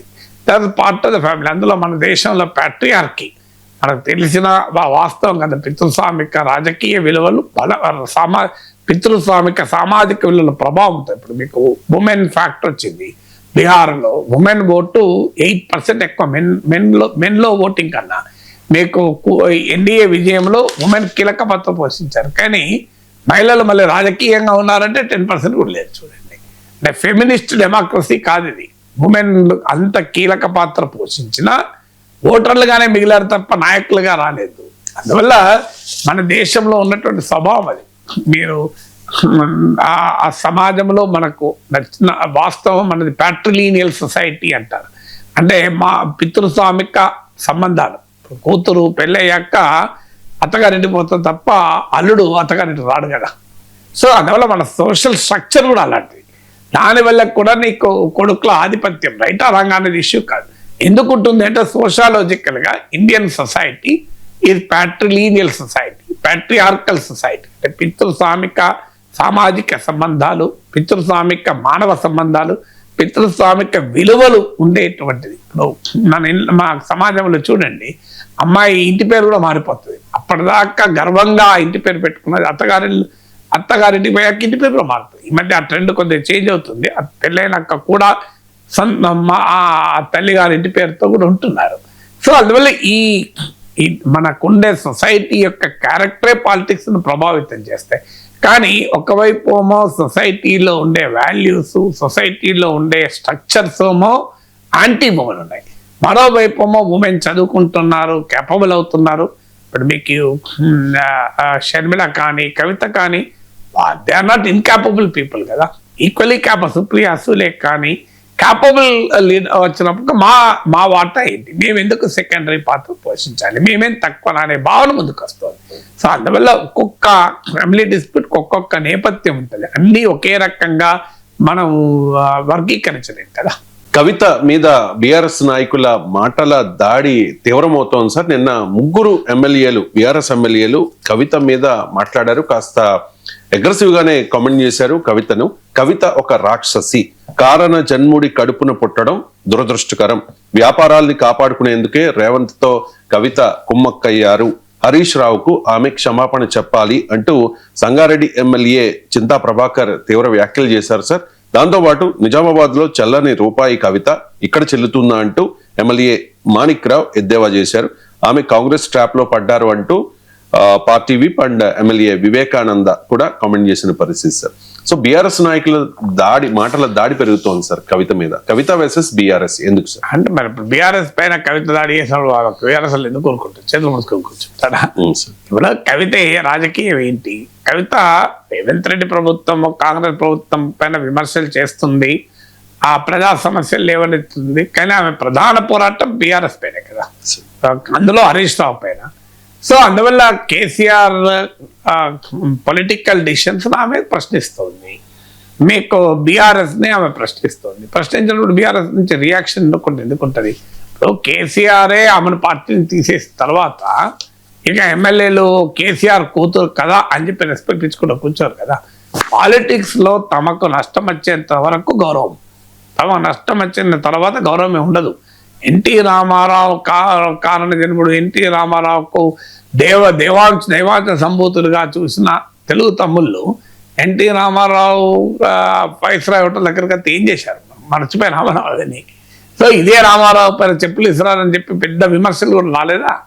సో వాళ్ళందరూ అప్పుడు ఎన్టీ రామారావు వ్యతిరేకంగా తిరగబడ్డ వాళ్ళంతా రామారావుకు పాదాభివందనాలు చేసిన వాళ్ళు కారా?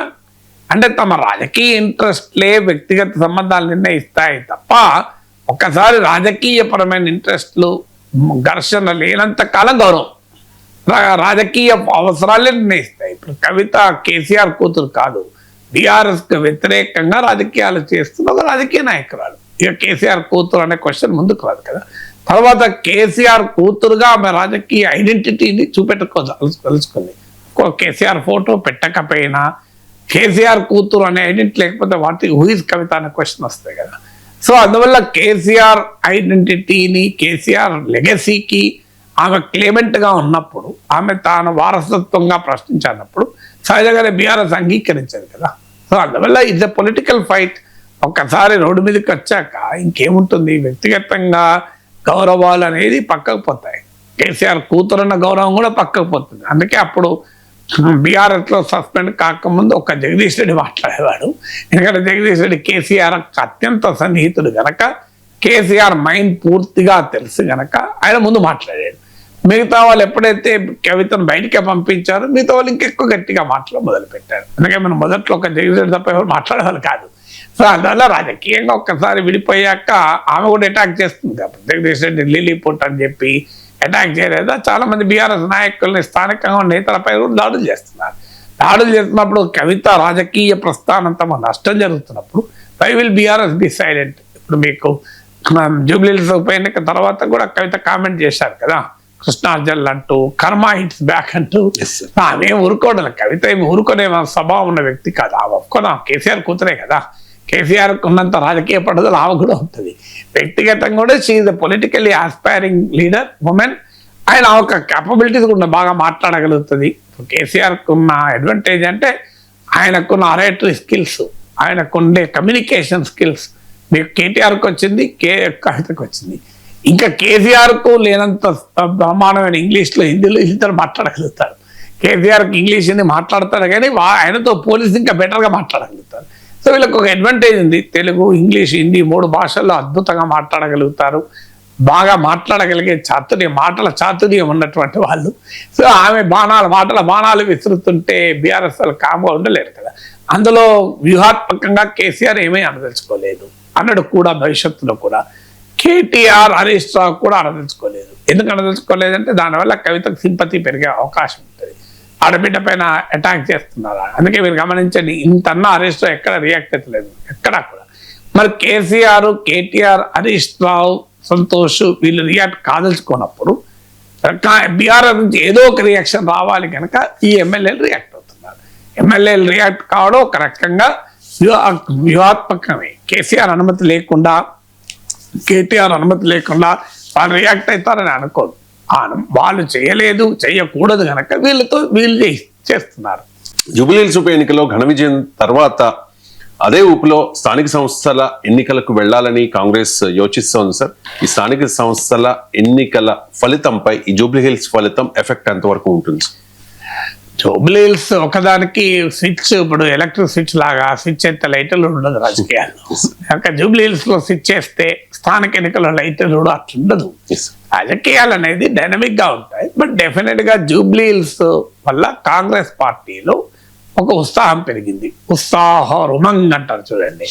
సో ఉల్లాసంగా, ఉత్సాహంగా ఉంది కాంగ్రెస్ పార్టీ.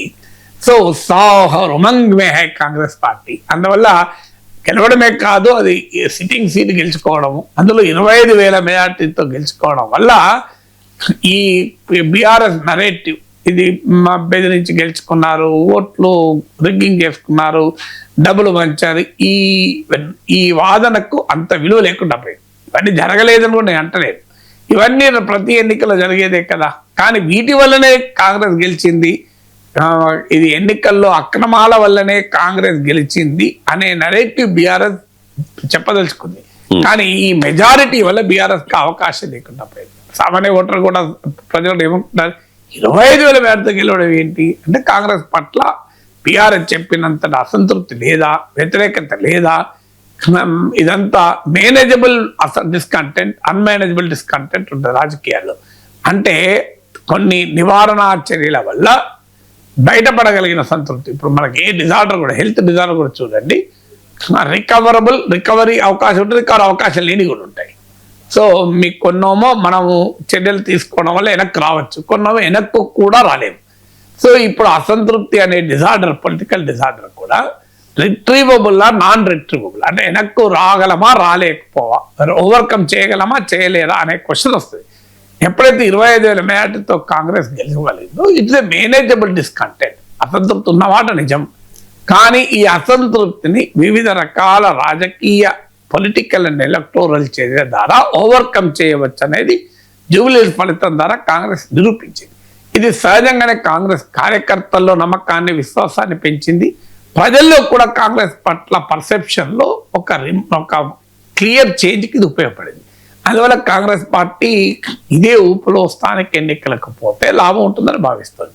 రెండోది బీఆర్ఎస్కి ఏంటి అంటే జూబ్లీహిల్స్ ఓడిపోవచ్చు, కానీ ప్రిన్సిపల్ అపోజిషన్ స్పేస్లో బీఆర్ఎస్ నిలబడింది. అంటే బీజేపీ తానే ప్రత్యామ్నాయం అనే వాదనకు పంక్చర్ అయింది బీజేపీ డిపాజిట్ గల్లంత కావడం వల్ల.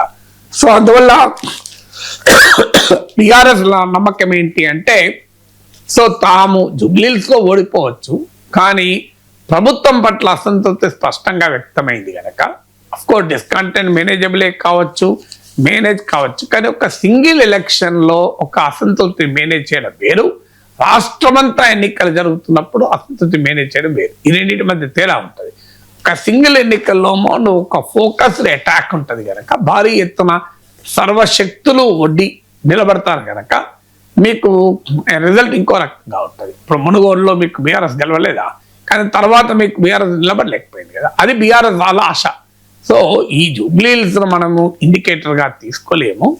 ఒక సింగిల్ ఎలక్షన్ గనక అందరూ దానిపైన కేంద్రీకరించారు గనక రకరకాల చతురంగ బలాలను ఉపయోగించారు గనక ఈ ఎన్నిక గెలవచ్చేమో, కానీ తాము గట్టి పోటీ ఇచ్చాం. క్షేత్రస్థాయిలో కాంగ్రెస్ ప్రభుత్వం పట్ల అసంతృప్తి కూడా వ్యక్తమైంది. ప్రజల్లో కూడా కేసీఆర్ ప్రభుత్వం పట్ల కొంత సానుకూలత కూడా అప్పటి గుర్తు చేసుకున్నారు. ఇవన్నీ తమకు ఉపయోగపడుతుందని బీఆర్ఎస్ నమ్ముతోంది. బీఆర్ఎస్ ఒక స్పిరిటెడ్ ఫైట్ ఇచ్చారు. అన్నిటికీ మించి అపోజిషన్ స్పేస్లో తమకి ఇక పోటీ లేదు కదా. బీజేపీ హైదరాబాద్లో జూబ్లీహిల్స్లోనే ప్రభావం చూపకపోతే గ్రామీణ ప్రాంతాల్లో బీజేపీకి నాయకత్వమే లేదు. మీకు ఏమైనా బీజేపీకి సాంప్రదాయకంగా బలం ఉన్నది కూడా హైదరాబాదే. మీకు ఎంపీలు ఉన్నది ఇప్పుడే కాదు, దత్తాత్రేయ ఎంపీ ఉండే మొదటి నుంచి ఎంతో కొంత బలం ఉన్నది హైదరాబాద్లో. మీకు బయట జిల్లాల్లో బీజేపీకి బలం అంత లేదు. ఇటీవల కాలంలో కొంత ఉత్తర తెలంగాణలో పుంజుకున్నప్పటికీ కూడా. సో అందువల్ల బీఆర్ఎస్ నమ్మకం ఏంటంటే బీజేపీ అపోజిషన్ స్పేస్లో వీక్ కావడం తమకు ఒక యాడెడ్ అడ్వాంటేజ్గా ఉంటుందని బీఆర్ఎస్ నమ్మకం. ఇక బీజేపీకి ఏంటి, జూబ్లీహిల్స్లో ఓడిపోవడం వల్ల బీజేపీ లేదు, బీజేపీ ఎక్కడ అంటుంది, కనీసం తాను పొలిటికల్గా మళ్ళీ యాక్టివ్ కావడానికి స్థానిక ఎన్నికలు ఉపయోగపడతాయి. సో లేకపోతే ఈ జూబ్లీహిల్సే వెంటాడుతూనే ఉంటుంది ఓటమి. అందువల్ల దీని నుంచి బయటపడాలి. దీని నుంచి బయటపడి పార్టీని మళ్ళీ మరో సమరానికి సిద్ధం చేయాలి అంటే ఏదో ఒక సమరం రావాలి కదా. దీన్ని పట్టుకుని కూర్చుంటే పని కాదు కదా. సో అందువల్ల బీజేపీ తన శ్రేణుల్ని, తమ పార్టీని మళ్ళీ కొత్త యుద్ధానికి ప్రిపేర్ కావాలంటే తొందరగా ఈ జూబ్లీహిల్స్ వైఫల్యం నుంచి బయటపడాలని బీజేపీ చూస్తుంది. అందువల్ల అన్ని పార్టీలకు అనివార్యమవుతుంది స్థానిక పోరాటం. అమెరికాలో అర్చకత్వం అద్భుత అనే వార్తని చూస్తూ ఉన్నాం సార్. పూజారులకు అమెరికాలో మంచి డిమాండ్ ఉందట సార్. ఐటీ ఎంప్లాయీస్ కంటే కూడా అక్కడ పూజారులు ఎక్కువ సంపాదిస్తూ ఉన్నారట. నిష్ఠగా వ్యవహరించే వారికి మంచి అవకాశాలు ఉన్నాయట సార్. రకరకాల వీసాలపై వచ్చి అమెరికాలో అర్చకత్వం చేస్తూ ఉన్నారట. చదువు కోసం వచ్చి ఓపీటీలో ఉన్న కొందరు విద్యార్థులు కూడా అదే బాటలో పయనిస్తూ ఉన్నారు అనేది వార్త సార్. రీసెంట్ గా మీరు కూడా అమెరికాలో పర్యటించారు, అమెరికా వెళ్ళారు, 40 రోజుల పాటు అక్కడ ఉన్నారు కాబట్టి మీ అబ్జర్వేషన్ ఏంటి సార్? నిజంగా అబ్జర్వేషన్. నేను నా కొడుకు కూడా ఆస్ట్రేలియా ఇల్లు కొన్నాడు. మా ఇంట్లో కూడా సత్యనారాయణ వ్రతం జరిగింది. అర్చకుడు వచ్చాడు కూడా, వాళ్ళతో కూడా మాట్లాడదు. రియాలిటీ అది. సో అది అంటే మీకు ఈవెన్ ఐటీ వీసాలు H1Bలు కష్టం, కానీ అర్చకులుగా వీసాలు సులభం కంపారిటివ్లీ. ఈవెన్ ట్రంప్ వచ్చాక కూడా. సో రిలేటివ్లీ అర్చకులకు వీసాలు సులభం. అర్చకులు గ్రీన్ కార్డు వాళ్ళు అవడం కూడా సులభం. ఐటీలో ఉన్న కాంపిటీషన్ అర్చకత్వంలో లేదు. ఐటీలో విపరీతమైన కాంపిటీషన్ కదా. మీకు అర్చకులుగా వీసాలు రావడం సులభం, గ్రీన్ కార్డు రావడం కూడా సులభం. అందులో మీకు అమెరికాలో భారతదేశం నుంచి 1000 కిలోమీటర్ల దూరంలో ఉన్న సోషల్ తమ లింగ్విస్టిక్ అండ్ కల్చరల్ ఐడెంటిటీ, తమ భాషాపరమైన, సాంస్కృతిక పరమైన, మతపరమైన అస్తిత్వం కొరకు తహతలాడుతుంటారు. మరి ఇక్కడికన్నా నిష్టగా జరుగుతూ ఉంటాయి. మీకు పండుగలకు కూడా అది టెంపుల్స్ కూడా చాలా పాపులర్ టెంపుల్. ఈవెన్ భగవద్గీత మీద కోర్సులు కూడా ఉంటాయి. మా అన్నయ్యనే సౌందర్య లహరి కోర్సులో చేరాడు. మా అన్నయ్య భగవద్గీతలో ఇప్పుడు అడ్వాన్స్ కోర్సులో చేరాడు డల్లాస్లో. సో మీకు అక్కడ టెంపుల్స్లో మన దగ్గర కానీ ఎక్కువ, డలాస్లోనే కాదు ఆస్టిన్లో కూడా మీకు టెంపుల్లో భగవద్గీత క్లాసులు ఉంటాయి. ఈవెన్ పిల్లల్ని కూడా భగవద్గీత క్లాసులకు పంపిస్తూ ఉంటారు. ఇప్పుడు దీపావళి అయితే మీకు వైట్ హౌస్లో కూడా ట్రంప్ కూడా జరుపుకున్నాడు కదా. నేను దీపావళి శాన్ ఆంటోనియోలో అయితే సిటీ గవర్నమెంట్ జరుపుతుంది అఫీషియల్గా. అమెరికాలో బహుశా అది ఒకటే అనుకుంటాను. శాన్ ఆంటోనియోలో రివర్ వాక్ ఉంటుంది. ఆ రివర్ ప్లేస్లో దీపావళి ఉత్సవాల్ని అఫీషియల్గా సిటీ గవర్నమెంట్ జరుపుతుంది. డ్రోన్లతో హ్యాపీ దీపావళి అని గగన వీధిలో కనబడుతూ ఉంటుంది. నేను అక్కడ మన వాళ్ళు పెద్ద ఎత్తున అమెరికాలో ఉన్న ఇండియన్ కమ్యూనిటీ అన్ని ప్రాంతాల నుంచి వస్తే ఒక బోట్ పరేడ్ జరుగుతుంది ఆ రివర్లో. అంటే ఒక్కొక్క స్టేట్, అస్సాం, ఆంధ్రప్రదేశ్, అస్సాం, ఇలా బీహార్ అని ఆ ఒక్కొక్క బోట్లో ఒక్కొక్క రాష్ట్రం నుంచి చాలా అద్భుతంగా బోట్ పరేడ్ కూడా జరుగుతుంది ఈవినింగ్ 6 o'clock. తర్వాత నీకు కల్చరల్ ప్రోగ్రామ్స్, ఫైనల్గా డ్రోన్ షోలో మీకు అంతకుముందు క్రాకర్స్ షో ఉండేది. ఇప్పుడు ఈ మధ్య క్రాకర్స్ తీసినట్టున్నారు. పెద్ద ఎత్తున మన ఇండియన్ ఫుడ్ ఫెస్టివల్ లాగా ఉంటుంది. మేము కూడా అక్కడ తెలుగు వారి అందరినీ చాలా మంది కలిసాం, దాదాపు 100 మంది కలిశారు. ఆ తెలుగు ఫుడ్ స్టాల్ దగ్గర నిలబడ్డాము. సో మీకు అలా మీకు ఒక మేజర్ యాక్టివిటీ. మీకు దివాళీ అయితే శాన్ ఆంటోనియోలో 20,000 మంది కనబడచ్చారు దాదాపు. సో ఇలా మీకు పండగలప్పుడు వినాయక చవితి కానీ మ్యాసివ్ యాక్టివిటీ. ఎందుకంటే తెలుగు కమ్యూనిటీ కొన్ని ప్రాంతాల్లో భారీగా ఉన్నారు. న్యూజెర్సీ ప్రాంతంలో కానీ, అట్లాంటాలో కానీ, డలాస్లో అయితే అసలు అది తెలుగు ప్రపంచమే. మీకు హైదరాబాద్లో ఉన్నట్టే ఉంటుంది. సో అందువల్ల మీకు ఈవెన్ కాలిఫోర్నియాలో కూడా. సో అందువల్ల తెలుగువారు భారతీయులు వెళ్ళడమే కాదు, హిందూ ఫెస్టివల్స్ కూడా పెద్ద ఎత్తున జరుపుకుంటారు, చాలా నిష్ఠతో జరుపుకుంటారు కనుక అర్చకులకు ఆ డిమాండ్ కూడా ఉన్నమాట నిజం. మీకు ఇంకా అక్కడ మన దగ్గర లేని ఇంకో ఫినామినా ఏంటంటే రకరకాల రూపాల్లో అర్చకత్వం ఉంటుంది. అంటే మీరు అన్నట్లు పూర్తి స్థాయిలో అర్చకులుగానే పనిచేసే వాళ్ళు ఉంటారు. సత్యనారాయణ వ్రతం అంటే నాకు తెలిసినంత వరకు నేను అడగలేదు వాడు ఎంత ఇచ్చాడు అని, అడగకూడదు, అవసరం కూడా లేదు కనుక. బట్ ఐ థింక్ అరౌండ్ $500 అన్న ఇస్తారు. అంటే ఒక ఇంట్లో వ్రతం సత్యనారాయణ వ్రతమే చేసుకుంటే ఎగ్జాంపుల్ చెప్తారు, ఒక $500 ఇస్తారు. తర్వాత మళ్ళీ సహజంగానే అయ్యగారికి దండం పెట్టి వచ్చిన వాళ్ళందరూ, ఇప్పుడు సత్యనారాయణ వ్రతం అంటే బంధువులు ఫ్రెండ్స్ అంతా వస్తారు కదా, వాళ్ళు కూడా మళ్ళీ అయ్యగారికి సమర్పించుకుంటారు. సో ఇది కాక కొంతమంది ఏం చేస్తున్నారంటే టెంపుల్స్ కూడా కడుతున్నారు. ఇంట్లోనే టెంపుల్, ఒక ల్యాండ్ తీసుకొని ఇల్లు పక్కన టెంపుల్ ఉంటుంది. ఆ టెంపుల్ ఒక సొసైటీగా రిజిస్టర్ చేస్తారు. టెంపుల్కు డొనేషన్ రూపంలో తీసుకుంటారు. ఇలాంటి ఆధ్యాత్మిక కార్యక్రమాలప్పుడు తాము అర్చకత్వాన్ని వహించినందుకు దక్షిణగా కూడా తీసుకుంటారు. అంటే డబుల్ ఇటువైపు నుంచి అటువైపు నుంచి వస్తాయి. సో అందువల్ల మీకు ఇళ్లలోనే అమెరికాలో అపార్ట్మెంట్లో కూడా టెంపుల్స్ ఉంటాయి. సో అందువల్ల ఇలా రకరకాల రూపాల్లో మీకు జరుగుతుంది. అందువల్ల మీకు దేశం కాని దేశంలో ఉన్నప్పుడు ఇంకా ఎక్కువ ఉంటుంది కదా, మైనారిటీస్ అంటే తాము వేరే దేశంలో ఉన్నాము అనే భావన ఇంకా ఎక్కువ బలోపేతం చేస్తుంది. అందుకే మీకు తెలుగు భాషకు కూడా గుర్తింపు అంతా ఎక్కువ అక్కడ. అందువల్ల ఆ స్పిరిచువల్ కాంటాక్ట్, కల్చరల్ కాంటాక్ట్ అది ఉంది కనుక ఆ డిమాండ్ అన్నమాట.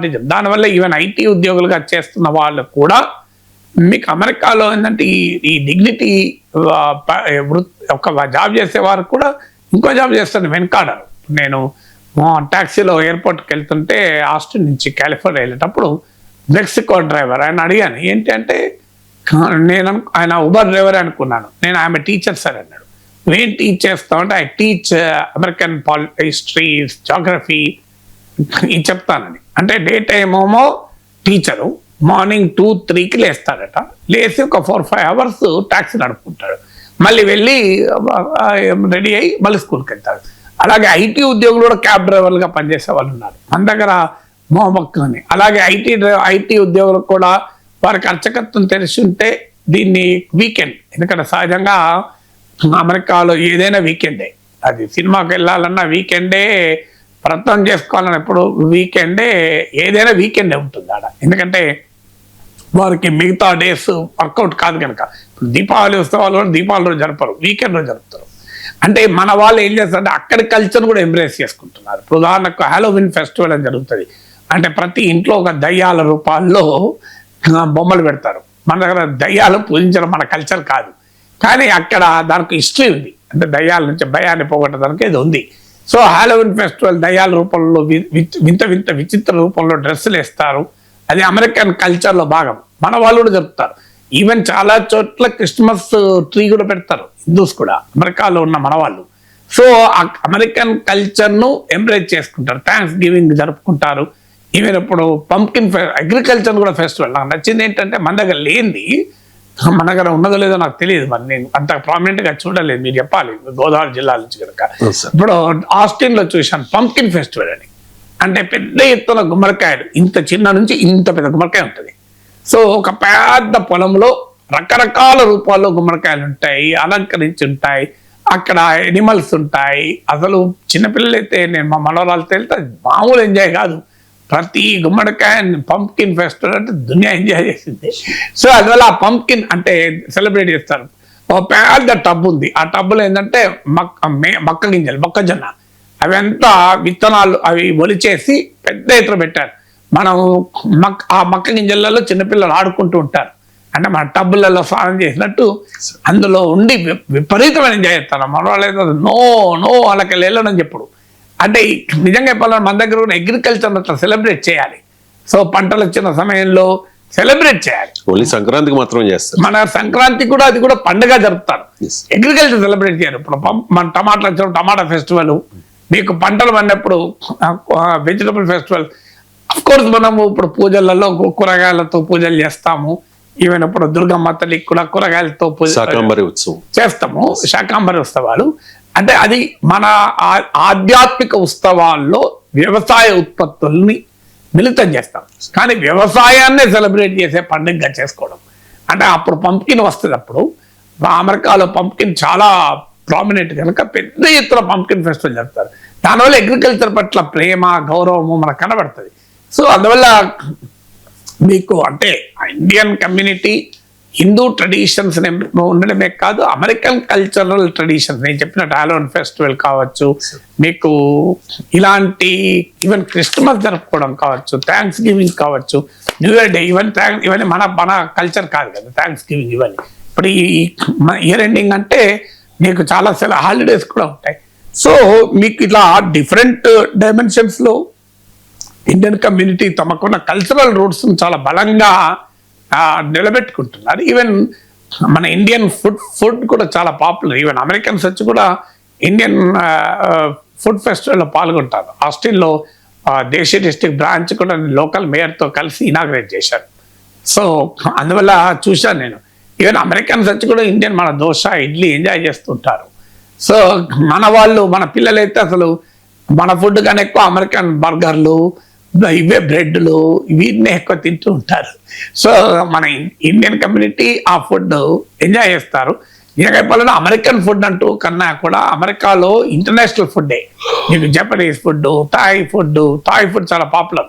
మన ఇండియన్ ఫుడ్తో సంబంధం ఉంటుంది. ఇప్పుడు మన దగ్గర మిర్చి బజ్జీ ఉంటుంది, నేను అమెరికాలో దోసకాయ బజ్జీలు కూడా ఉంటాయి. సో దోసకాయతో కూడా బజ్జీ చేస్తారు. సో అలా మీకు అక్కడ ఫుడ్ ఎంజాయ్ చేస్తుంటారు మన వాళ్ళు. అంటే మన కల్చరల్ రూట్స్ను, మన కల్చరల్ ఐడెంటిటీని కాపాడుకుంటూ అమెరికన్ కల్చరల్ ఐడెంటిటీని కూడా ఎంబ్రేస్ చేసేటువంటి ఉంది. సో అందువల్ల డెఫినెట్గా ఇది అమెరికాలో అర్చకత్వానికి డిమాండ్ అంటే కారణం అది.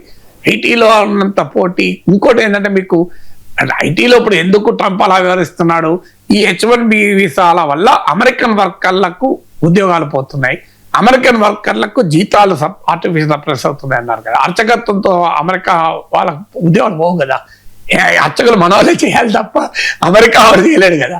అందువల్ల మీకు అమెరికన్ వాళ్ళకు ఉద్యోగాలకు ప్రమాదం లేదు అర్చకత్వం వల్ల, అమెరికన్ల జీతాలకు ప్రమాదం లేదు, వైట్ అమెరికన్ ఇంట్రెస్ట్లకు ఏమి నష్టం లేదు కదా. అందువల్ల ఇక్కడ డిమాండ్ ఏమి ఉండదు కదా, ఇక్కడ సమస్య ఏముండదు, పోటీ లేదు కదా అమెరికాతో.